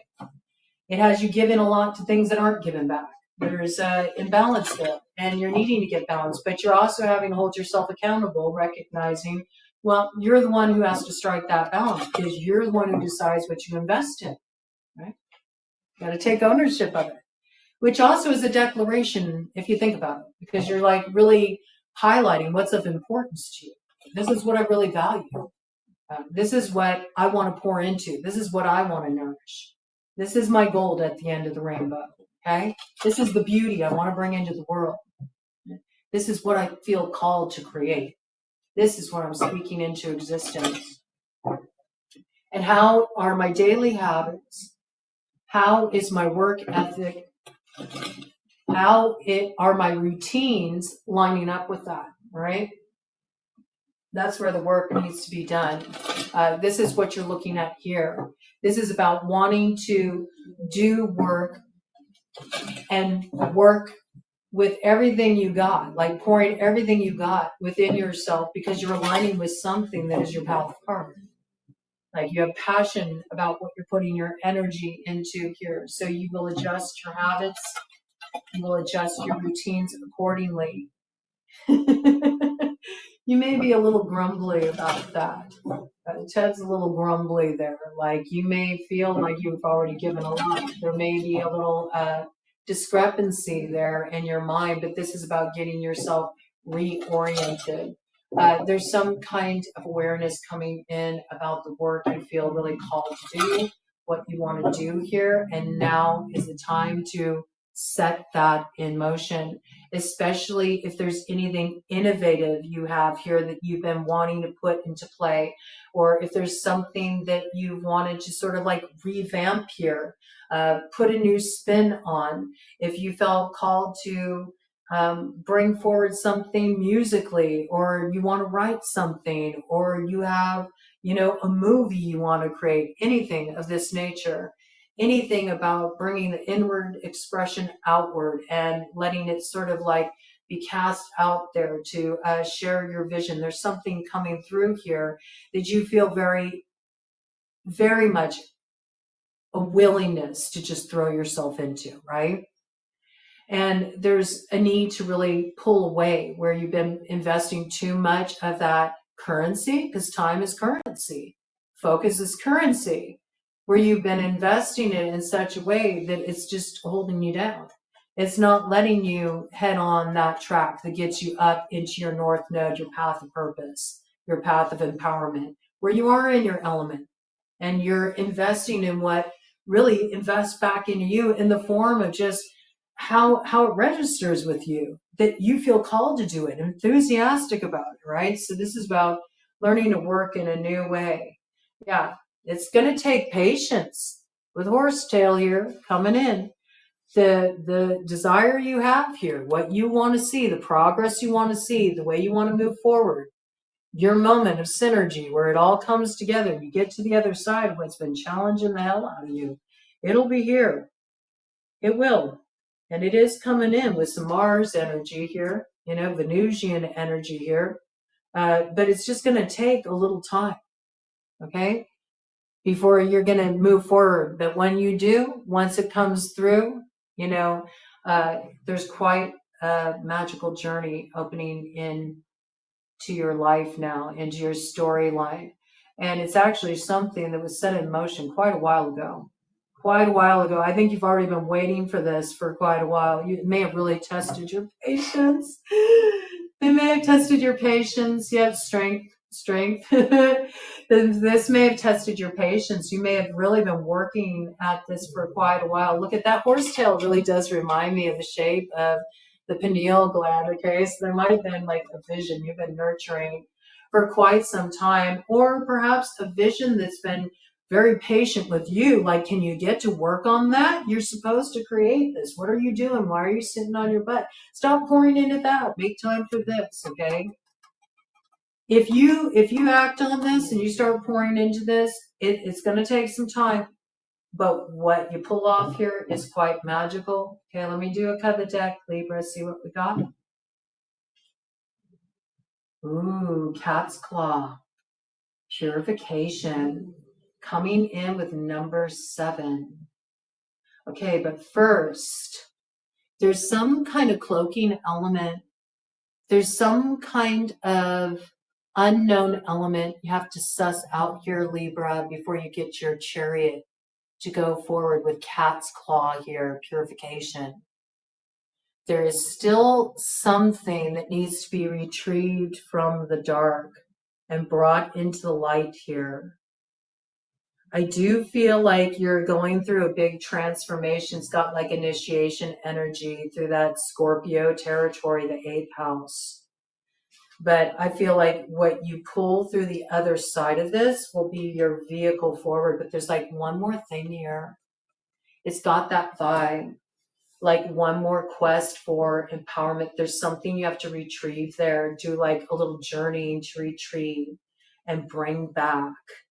I feel that it's coming through quite powerfully. And there's also something that's in the process of like being released right now, being released from your life. It's still in its state of transition. Okay, we're not at the place of the metamorphosis being complete, but it's soon. It's soon. What we got on the other side here? Ooh, look at that, teacher. Oh, wow. All right, that's very interesting. Well, you're getting initiated onto a path of the teacher. You may be working with the teacher. You may be coming into alignment with another, and you're going to learn a lot together. And this path is opening up, and it does lead to your North Node activation. This is some beautiful energy here. Okay, so it looks like you're opening the road here. It looks like you're opening the road. Either you're stepping into a position of being a teacher, and maybe you're opening the road here, like actually stepping into that in some way. There's something you have to share that you've learned here. It's also possible that you're connecting with another here. You might be coming into communication with somebody. You're entering some new pathway of growth with another person here. And it opens up through communication, coming into contact with somebody here. Some of you may even be an old teacher, somebody you'd worked with before, just got that, okay? Your paths are coming back together again. You might be doing some work together here. Especially if you did any work, like I'm seeing like, it looks like, making medicines, like holistic. Ooh, look at that, intuition. Number 5, wow, magician, the pathway of change. This is really cool. There's that miraculous chalice, the waterway opening up there. Could be a life path number 4, could be a life path number 5. Sun Moon synergy. Okay, give you a little clue about that. This person could have your sun sign as their moon sign, or it could be the opposite. Your sun sign could be their moon sign. There's some transformation happening here. Yeah, you're aligning with somebody. There's some initiation here. Some of you are being initiated into a new pathway of alchemy. Ooh, look at, just as I said that. Oh no, okay, you're bringing something to a state of completion here. Calm free, coming in with the number 5 again. Yeah, there's the clarity. Look at that, Capricorn energy. Pay attention to where you have Capricorn in your chart. That's what's going through a transformation right now. This is where you're going to see this like new opening, where you're going to be opening up to a new cycle here. Somebody you're connecting with here. It's a teaching cycle. It's a new learning cycle too. All right. So definite road opening here. That's really beautiful. Initiation point. Something old is laid to rest too. So if you're coming into connection with somebody you used to have sort of difficulties with in the past, I feel like there's something about this connection coming together again where you're learning something from each other. You lay something to rest too. There's clarity, some kind of transformation here. Really cool. I like how that's coming through. Really cool. Yeah, just patience, okay? Patience before this manifests. This is going to take time. You're almost at the completion point of this transformation. It's currently in process. You're already in this process. You're still in the process of purifying the old cycle in your flow of evolution from the devolution cycle here. But the change is coming soon, right? Listen to your intuition. Just keep trusting your intuition. And with that piece about teacher coming in with intuition, you may actually like be connecting with some new like kind of intuitive information here. Something's coming through. Act on it.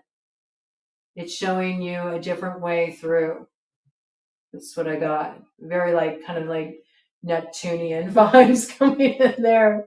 I'm really feeling the Neptunian vibes with the Libra download, but that's how it wanted to come through, okay? You're in some transformational process here.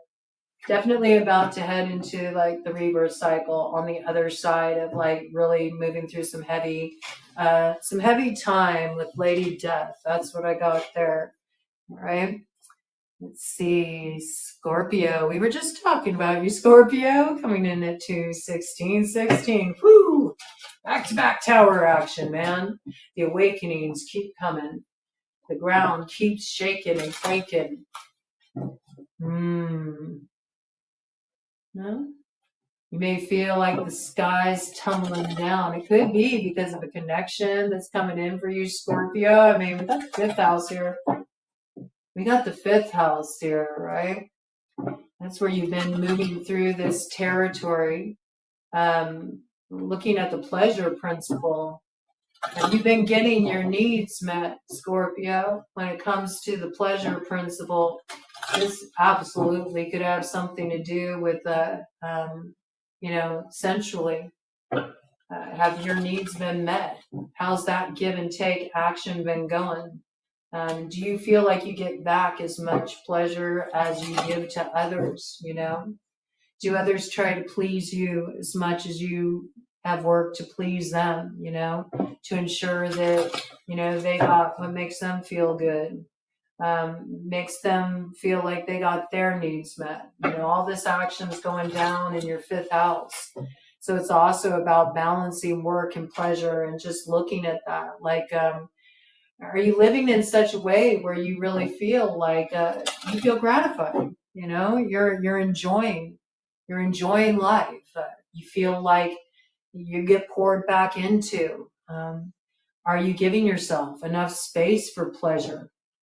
Also, this is like kind of like hookup energy too, taking it nice and light and easy breezy when it comes to love, just sort of like exploring options, going out on dates, talking to people online, just, not being real heavy duty with anything either. Maybe even just getting back to putting yourself out there too after a time of keeping to yourself a bit in some cases.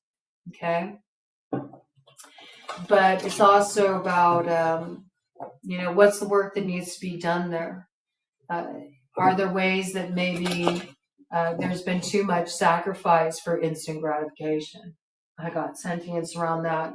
So maybe something needs to be addressed there to kind of balance things out, work to redress that balance.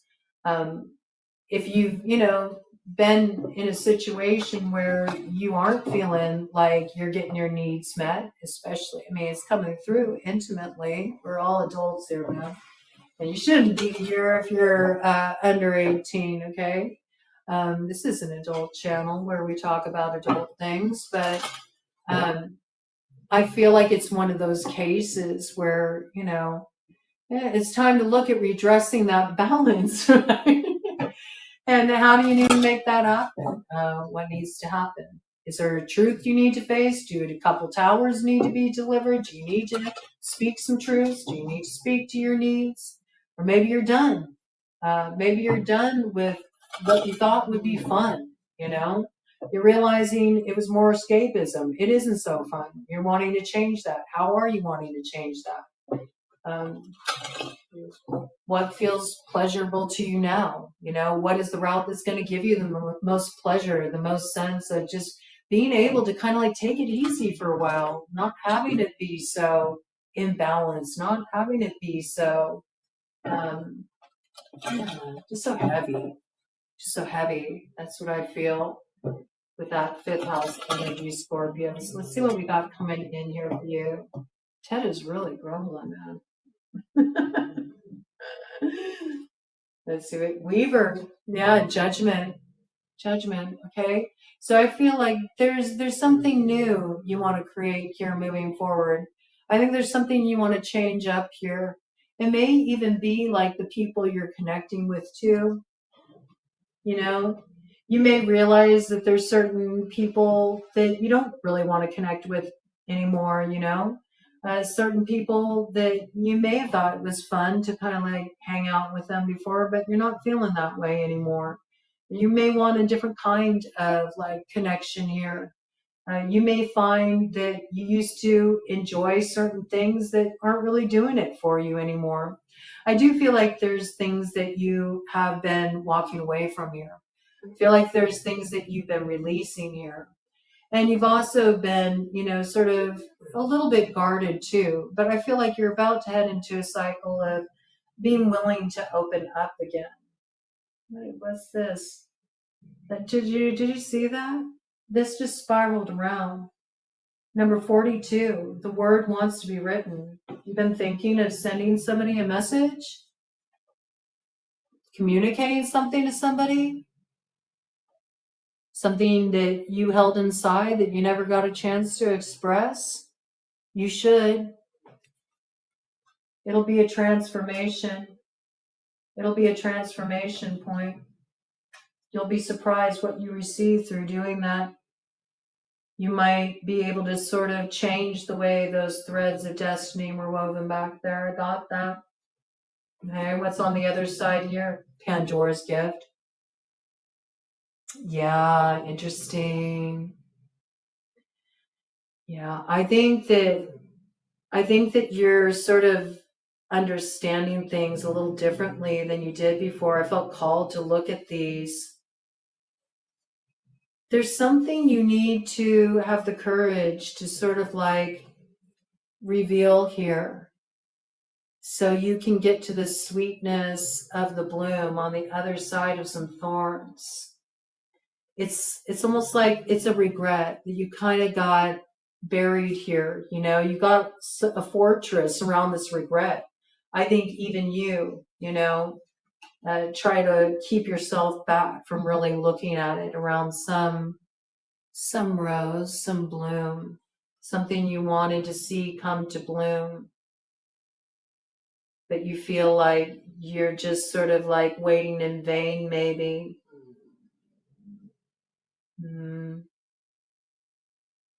Yeah, I think it's the protection that's been getting in the way. That's how it's kind of coming through. It's like, let your walls down, let your guard down. Don't be afraid to look at what you've been afraid to look at in relation to this, because it's where the gift comes through. And it also allows you to just be more authentically you, because you're getting in touch with the roots of who you are now. And maybe what used to give you pleasure in the past doesn't give you pleasure now. And what used to be fun isn't fun anymore. And who and what you used to resonate with doesn't resonate with you anymore. Or maybe, you know, you're just ready for more fun. Maybe you're tired of that ratio being off and always being the one that just kind of has to make do while somebody else gets all the gratification, okay? But this is about, once you really get in touch with all this, you know, you can call something new into being here. You can call in the light. And I mean, I love it. If you change what you're focusing on here, stop looking at what's, you know, pestering you, and instead start looking at, you know, what's ready to come on through. It's also about entering that honey flow, you know, so you don't just like stay in that place of the sweetness of what could be possible, or what I really want to experience here, but you actually, you know, set it in motion. And that's what causes the blooms to come in here. You know, so look toward the light. Like, what are you wanting built here for your future? And if there is a place here where you have regret, a coulda, woulda, shoulda, maybe even with somebody that, you know, at first you looked at it like, oh, this is just something casual. And then you're like, actually, I feel like no, you know, we share a little more destiny than that. That's something you might want to actually put into motion, you know. You might want to communicate about that, or let the guard down a little bit and see what comes through. You might be surprised. You might be surprised where it takes you. What's on the other side here? 44. Valerian, acceptance. So yeah, there may, you know, you came in with double tower energy. We got it here too. And I do feel like there's something here that the devil's in the details, right? I do feel like there's something here that you are looking at that maybe you weren't aware of before, like a regret, okay? And there's something about that, like how to redress that, how to look at that. What can I do, you know? And you might feel like reaching out to someone or taking a step in a certain direction.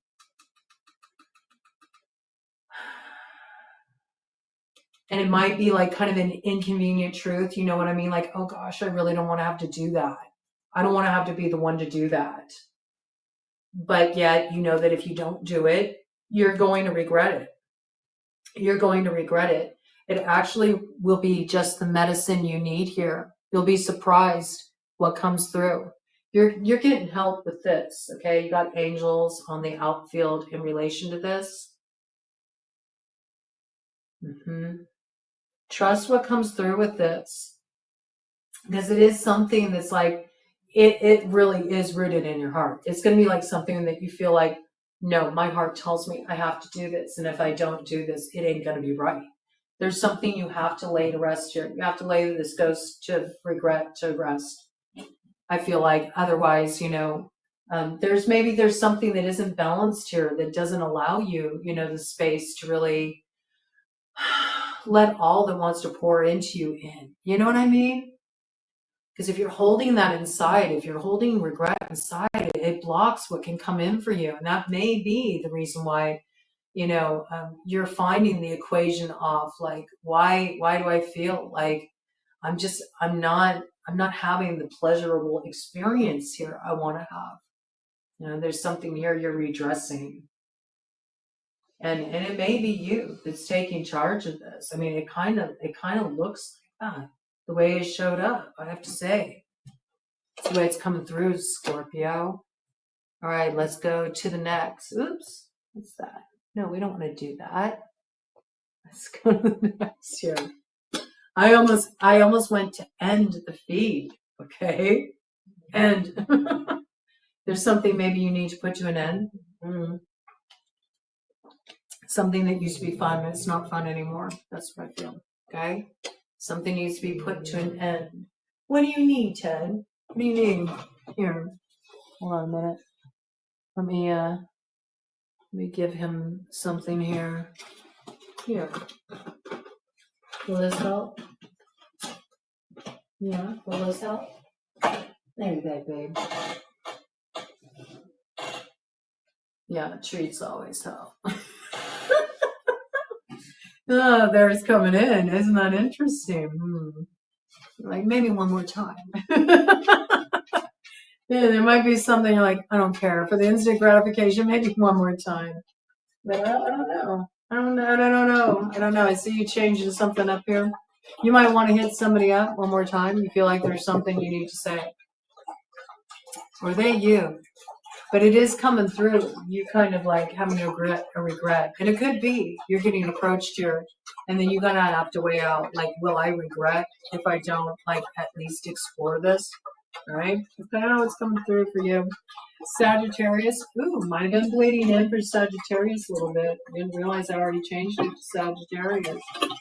Okay, Sagittarius is coming in your 4th house. So you're really focusing on home base right now. You may even be focusing on the mother. Mother might be in the mainframe for some reason, or motherhood could be there too. You might also be just really looking at, your immediate environment, what's going on there, how things can feel good, especially at home base, who's taking charge of what, does it feel like everybody's doing their share? Is there balance in the household? Does it feel like the kind of environment where you're feeling supported, where others you share space with are feeling supported? These things also coming through in relation to the mother. Certainly could be somebody you share a child with, or you could be coming into motherhood as well. And you're looking at that too. Might be causing you to look back at your past, things from your childhood, things in relation to the mother specifically. Could be returning home too, like returning home to mom for one reason or another. Could be for a time of transition. It could be because, someone's ailing, needs the extra support. Could be just, I haven't seen my mom in a long time. I need to spend some time with my mom. Going on a trip, connect to the mom. Maybe some work to do there. Work in relation to the mother. And also when I think of the mother, I think a sense of nurturing. And we have to look at sense of belonging with the 4th house too, and really feeling like, where do I belong? Some of you may be trying to feel that out. Where do I belong? You feel like not comfortable where you're at. You haven't been feeling comfortable. You don't know where you should go. You don't know where you should move to.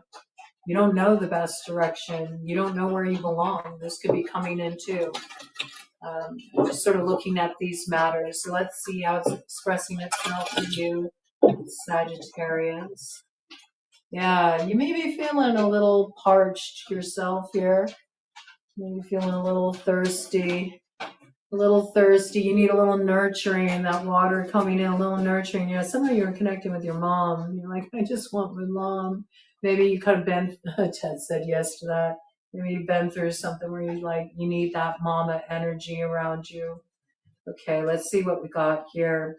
Inner peace. I like this. So this is good. Looks like you're coming back to a time where you can really just, I feel like it's first coming through as just like really at home within yourself. Just like, I'm cool with me. I'm good with me. I'm at peace with who I am. I'm at peace with how I've handled things. I'm at peace with how I've moved through certain experiences. I'm at peace with my past. I'm at peace with the way things went down. I'm at peace with whatever rolls out in the future. This is good. This is good. It's also like a lot of wisdom coming forward in you here. 9 energy. It's the South Node work. It's the work of the South Node of Virgo. So there's something you've really been moving through here. Something you've been moving through here. For some of you, it could be in relation to a child. You've been working through this, or you've just been doing a lot of work in relation to like the younger part of you, or that's connected to a younger time in your life, right? And I feel like it's really informing your way forward here. There's something through this work that you've been doing that's opening up a path for you, a new path you're moving forward down here. And you may be walking a path alone for a while. I can see that too, where you're just kind of like exploring. Some of you may be wanting to go travel too, figure out, where do I belong? You know, you're getting in touch with different areas, different places. You're, you know, getting in touch with the land. Does the land feel hospitable to me? Have you ever come across that? Have you ever had an experience like that where you're like, this land is telling me I do not belong here anymore and it's time to pull up stakes and move? I've had that experience. It's the weirdest thing. I've had that experience. The place I lived for, you know, most of my life, and all of a sudden it's like, I'd gone away, gone on vacation, came back. Soon as the plane landed, I was like, oh my God, I don't belong here anymore. I just felt like the energy was so misaligned. It was the wildest thing. First time I'd ever had that happen in my life. Blew me away. You might be having like kind of a similar experience. It might be throwing you off a little bit. Like, what? I've always felt comfortable here. I've always felt comfortable with these people. All right. I thought I'd, you know, grow old here, that this is where I was going to be, or this is where I was going to settle down, or, you know, this is the person I was going to, you know, grow old with. This was, you know, this is where I was putting down roots. This is where I belonged. This is the kind of work I was meant to do, whatever, you know. And I think that you're recognizing something here that's opening up a new path for you. And it's going to be work, you know. It's going to be work to head in a new direction. And maybe times it feels like a little bit like, ooh, you know, okay, this is a lot, you know, because there can always be that sense of like, especially when it's something brand new. It can feel like, it can kind of awaken like those younger parts of us that are like, am I really ready for this, you know? But you have a lot of wisdom to carry you forward here. I see that. And you're gonna be enjoying this process too. There's also something about enjoying the process of exploration. Like, the more you take steps in this direction, it's just starting to open up to this, really getting in touch with, where do you feel at peace? With who do you feel at peace? What gives peace to your heart? It's your pathway of exploration. You start really focusing on what gives you peace here, and you really drop into that, your path is going to be illuminated forward. You're going to know where you need to go, where you need to move, who you need to connect with, what kind of work you need to be doing, you know, all of it. You'll feel very optimistic about this. And it comes in with foresight. There's something here that you're coming into alignment with quite unexpectedly, and it brings a blessing for you. And it is a truth that you're pulling up from the roots of your being here.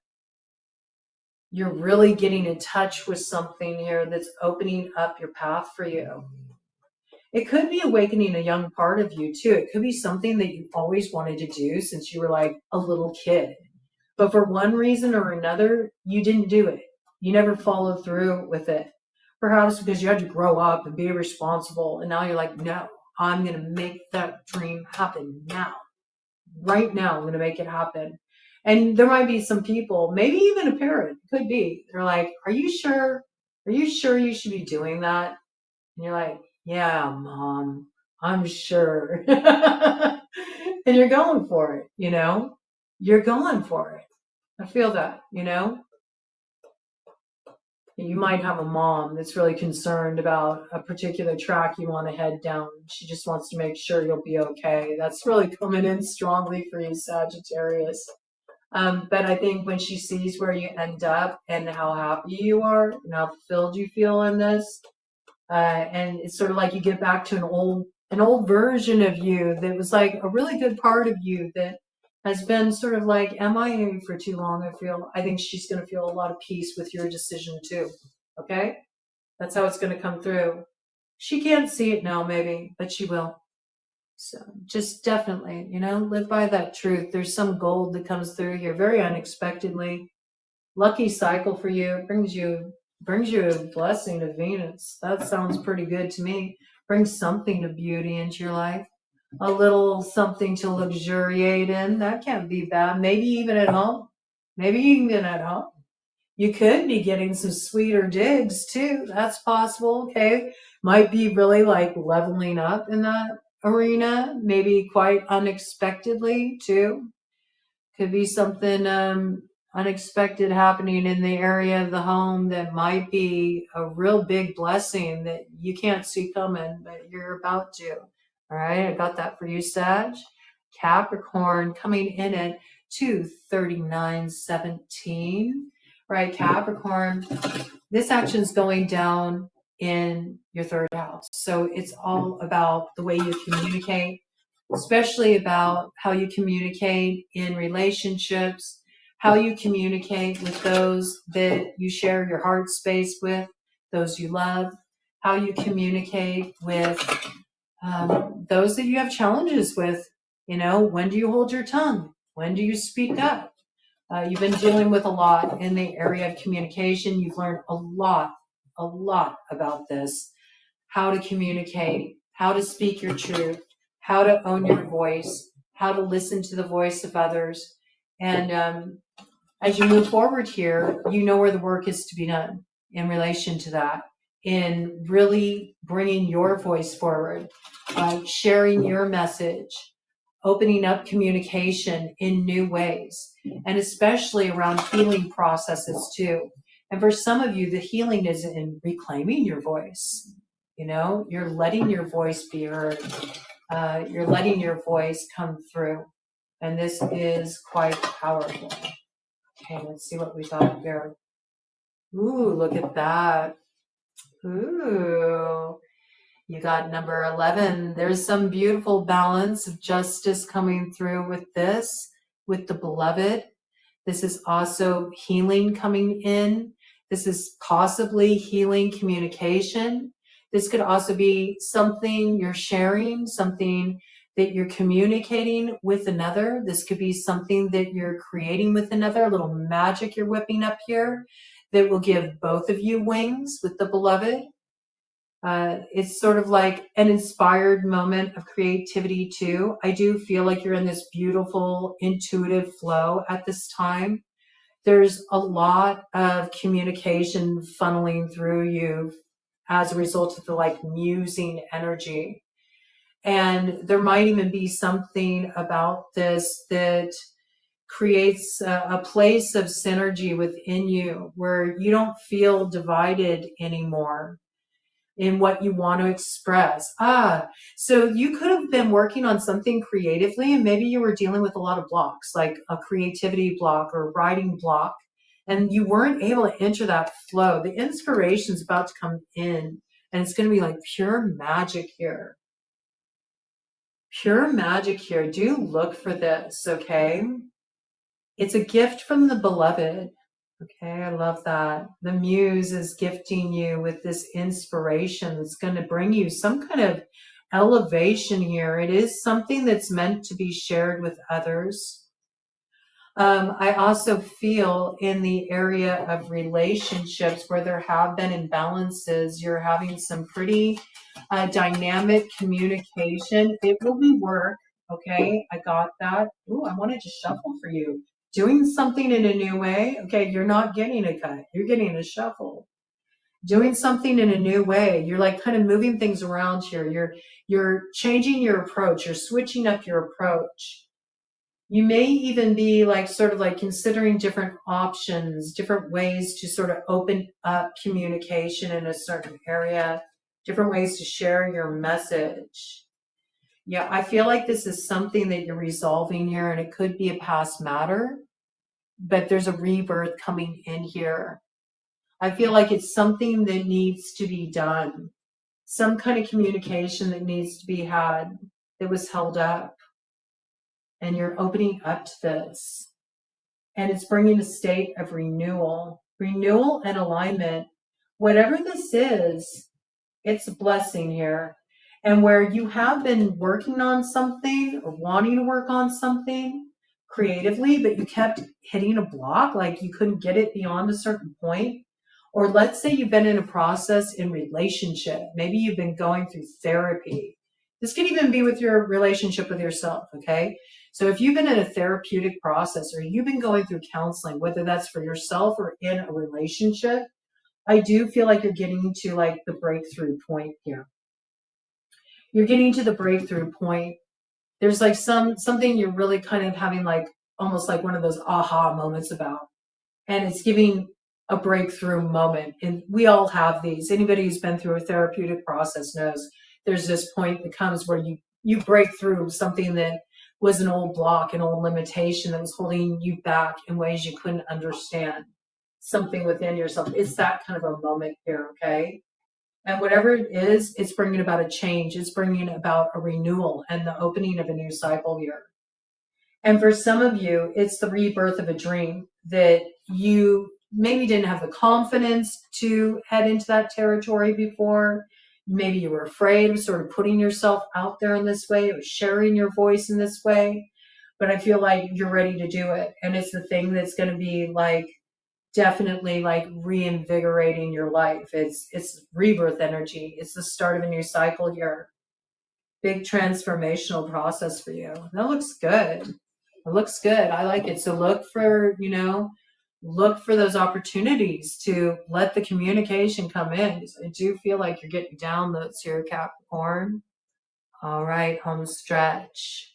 Aquarius coming in at 2:45:15. All right, Aquarius. Let's see what I got for you here.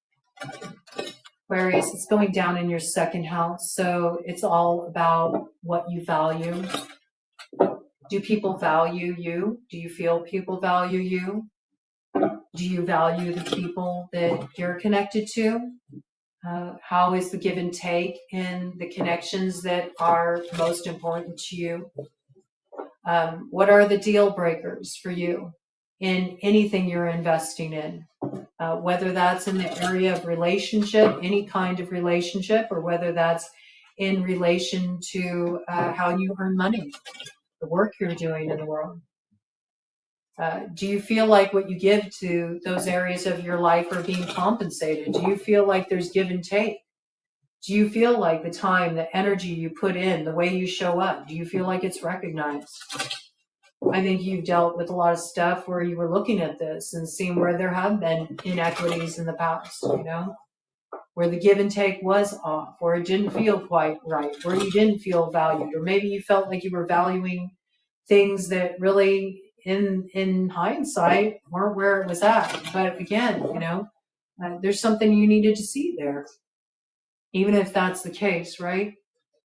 So now this is about really redefining your life in terms of what you value and what you want to invest in, how you see yourself now and how you see things that you invested in the past, and having it be a route of growth for you, really opening up here.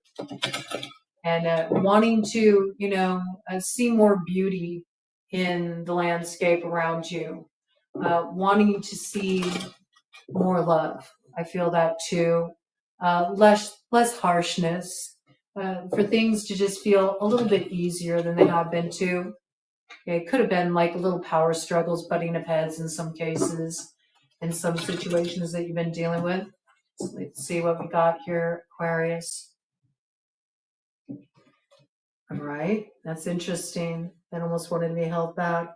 Higher consciousness coming in, number 17, the star. That's your energy, right on track. I do feel like you're going to make that way forward where you really do feel like you're valued. You feel like you're valued. You know where you need to invest your time, your energy. You know where it's reciprocated, where it's appreciated. Where you even have the space to be able to contribute and be recognized for your contribution. I definitely feel there's something that comes in with the new moon in Taurus on April, I think it's the 27th, April 27th, where you'll be starting in a new direction here that is being informed by you sort of having a higher perspective here of a situation. You've been on a big journey with this, where you've really been looking at these aspects of your life where you've been investing your time, your energy, your presence, where it's been appreciated, valued, where it hasn't, where that give and take has been off, where you felt like you worked really hard, but you weren't getting what you were pouring into it. And there's something coming in here that's giving you a higher perspective and a brand new start for you. Brand new start, and it does bring your star into view, that sun on your horizon. So I like this, okay? You're really starting to understand where you want things to go from here. And I love this. I love this. It does look hopeful, you know? Hopeful. And there's something here that it does like, I like, you know, he's kind of like just chilling out here. I do feel too, you might be tapping into meditation. You might be getting into yoga. This might be something that's also having you look at things in a new way. People really underestimate how much you learn on the mat through yoga. It's amazing. And meditation, the way that it can just totally change your entire perspective. So you could be doing something like that too, to understand yourself more, kind of by contemplating your navel, you know, that's making you really understand what you want to create moving forward here, and the quality of your connections and the quality of your experience and how you want to invest your time.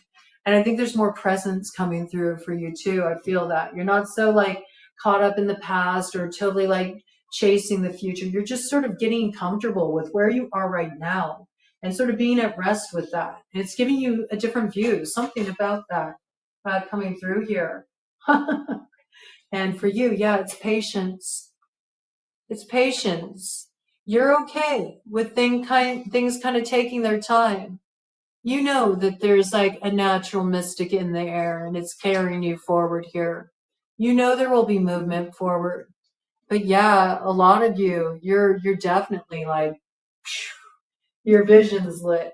I feel that. You're definitely working with Ajna, third eye chakra here. There's definitely some like meditative states you're entering here. And maybe you're not doing that through yoga. You could be doing that through art.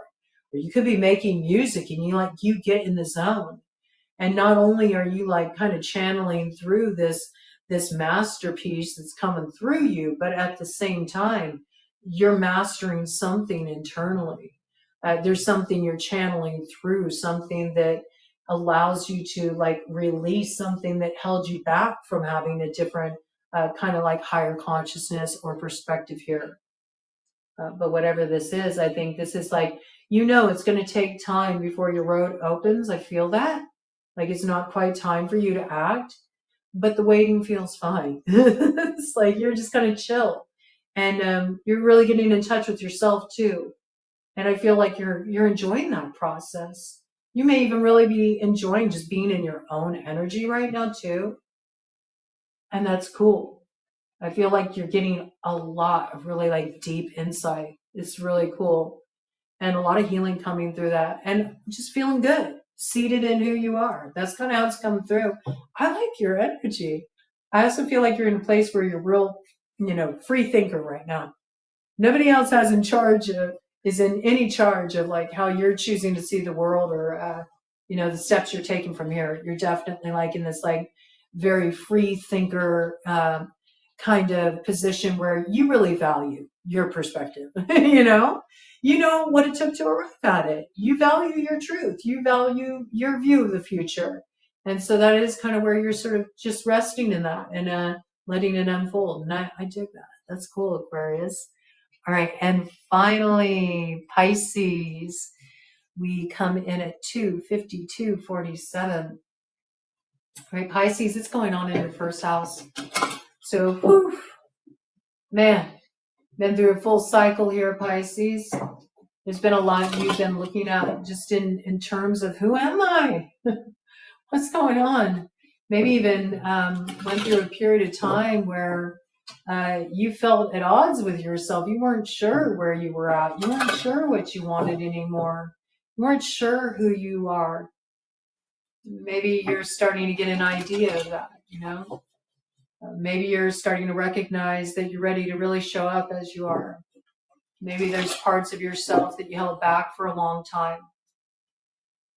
And maybe you're really getting like, you know, it's coming through as gumption. The word gumption. It makes me feel like you've been chewing on something for a while. And also makes me feel like you have this little sense of like a little stoic edge to it. Like, yep. Yeah, I had to sit with that one for a while. I've chewed on it for a while. And I've been kind of weighing it out.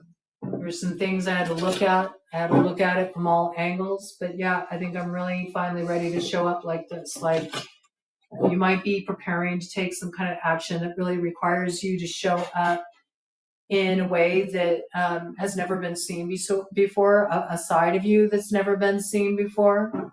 And you finally feel like, I got the strength to do it. And that's what you're carrying forward here. Not wanting to kind of like hold certain parts of you back any longer, you know, really wanting ownership of your path ahead and how it plays out, and you calling the shots here, and not feeling in any way like you're hemmed in by anyone outside of yourself. And I do feel like this is a big process of individuation for you, like really like owning yourself. This is who I am. This is, you know, where I'm at. This may have even been going on in areas of beauty. If that comes in with the Venus energy, there may have been times when you felt kind of critical of yourself or hard on yourself, and that could even be not just in relation to like physical appearance, because we certainly look at that with the first house, but also just like, you know, not feeling like you were like living a beautiful life, because in some ways you had to kind of like live a little bit of a lie by tamping down certain parts of you that really wanted expression. And I feel like now you're like, no, I'm going to step into that, man. I am. I'm going to step into it. And maybe it wasn't very clear to you at first. You kind of had to reveal a blind spot to yourself. This kind of energy coming in. But I feel like you're ready to do what you need to do to step into the beauty you want to be surrounded by in your life, and also recognizing the beauty in you and the beauty that's come through this work that you've done and all that you've integrated, and the beauty and what you've brought to a close, and the beauty of what you want to create before you know. That's how it's coming through. Ted is so talkative. Grumble, grumble. Detachment. Mm-hmm. There's the Saturn energy right there with Neptune. Wow. Wow. What's going on? Do you need to go outside? Yeah? Come here, baby. Oh. Yeah, okay. One moment. Ooh, there's the full moon. Oh, she is pretty. She is shining like a glimmering pearl. A glimmering pearl in like a sea of blackness. I love it. It's so beautiful. So beautiful. It's gorgeous. Detachment. Isn't that interesting? You may have had to leave a certain room for a bit. I think you've needed time alone. I think you've needed to detach in general, just so you could really like get back into your own energy, you know, get back into your own power, pull back from things that were maybe taking too much of you, like just really draining your energy reserves. I got that. Do you feel like you needed some time to yourself too? Maybe company's been difficult. Like, I don't need company. You probably have felt a lot of comfort in just sort of being on your own, doing your own thing. You needed to in order to move through the territory you were moving through, because it could be a bit heavy at times. And there were some gray areas you were sorting through. But I do feel like there's also a lot that was inspired that came through there too. Some of you may have been journeying with cannabis a bit. Some of you may have gotten to a period where you kind of used it too much to just really disconnect, zone out completely, just kind of like get an escape maybe for a while, just a while to get outside of, the pool of others' energy. Go out and sort of wander off into the alfalfa for a while. Right. It also may be something you use in a balanced way too. I can see that as well. Or can use in a balanced way if it was imbalanced in the past, that you can use in a balanced way in order to, enter that sort of journeying space. Okay. And I do feel like it's kind of coming through that you needed to pull back for a little bit. You needed to disconnect a little bit. You needed to detach. And now maybe you're ready to get back into a particular room. Okay, I feel that. You feel like finally like, okay, I'm back in my own essence here. I know what I need to do. I know the action I need to take. I'm ready to kind of like head back into a certain room. I had to step out of it, like that energy coming in too. Could even be the chat. And that's what I just heard. Could be the chat. Okay. Let me do a cut of the deck here, see what we got. Jaragon Sacha, number 22. Yeah. I feel like you were dealing with a lot of towers, and it was personal. You know what I mean? It was personal. You were really being impacted personally. And there's a total like identity shift here that you've been through. In some cases, it can feel a little bit like identity crisis, like, I just don't know anymore. I don't know anymore. But there was something was pressurized too.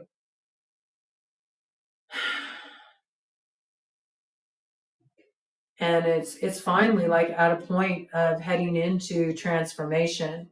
This could be something that might still be kind of like in place right now and is about to go through a major transformation where you're really like cleansing away a lot of heavy energy. You may also be doing a lot of spiritual cleansing right now.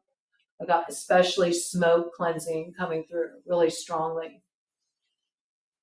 And working with that like kind of cleansing element of the full moon tonight, would be a great night to get out there anytime during this lunar cycle, to just go outside and do your smoke cleansing and just let it just carry away all the old heavy energy from you.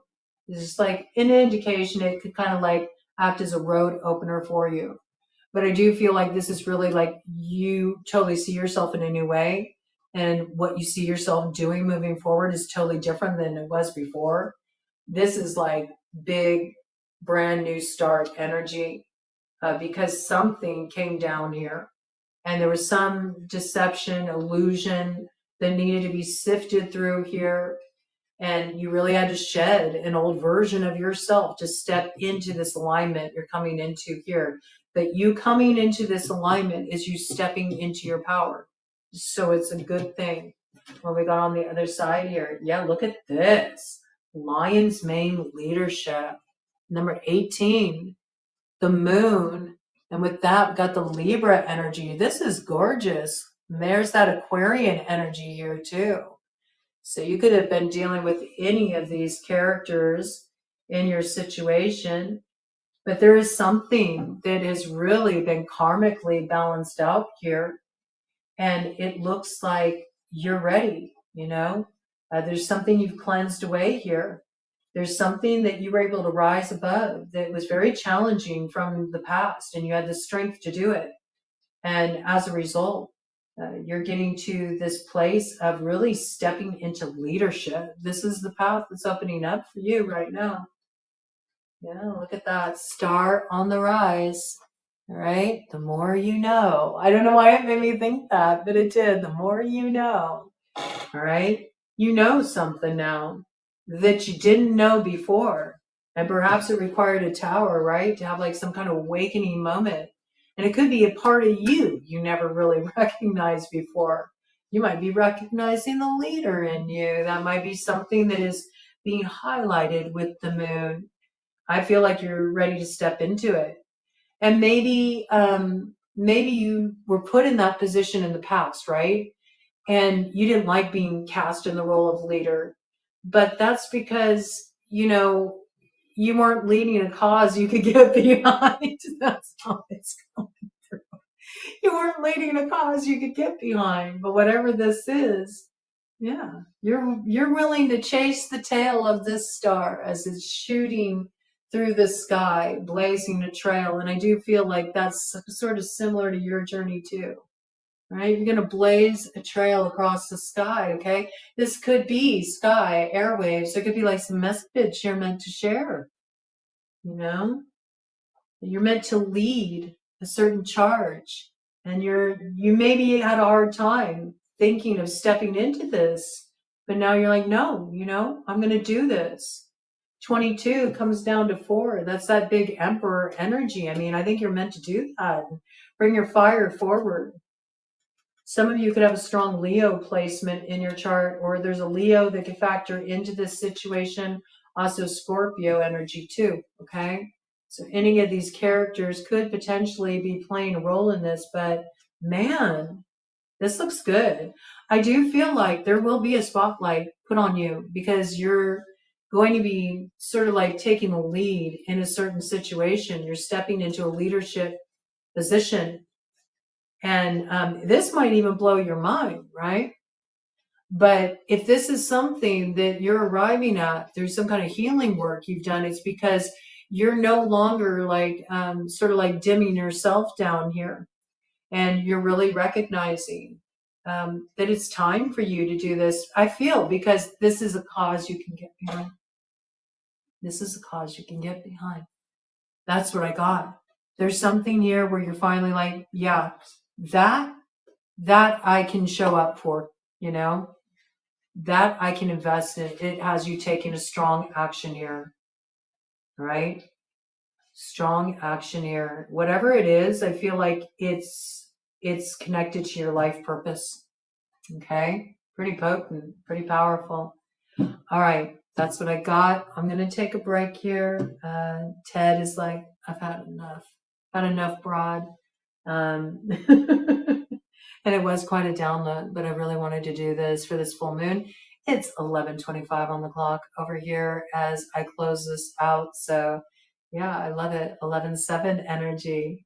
11/7 energy coming in. There's a lot of sort of mystic potential to be tapped. So go outside, drink in that lunar essence. It'll be so good for you.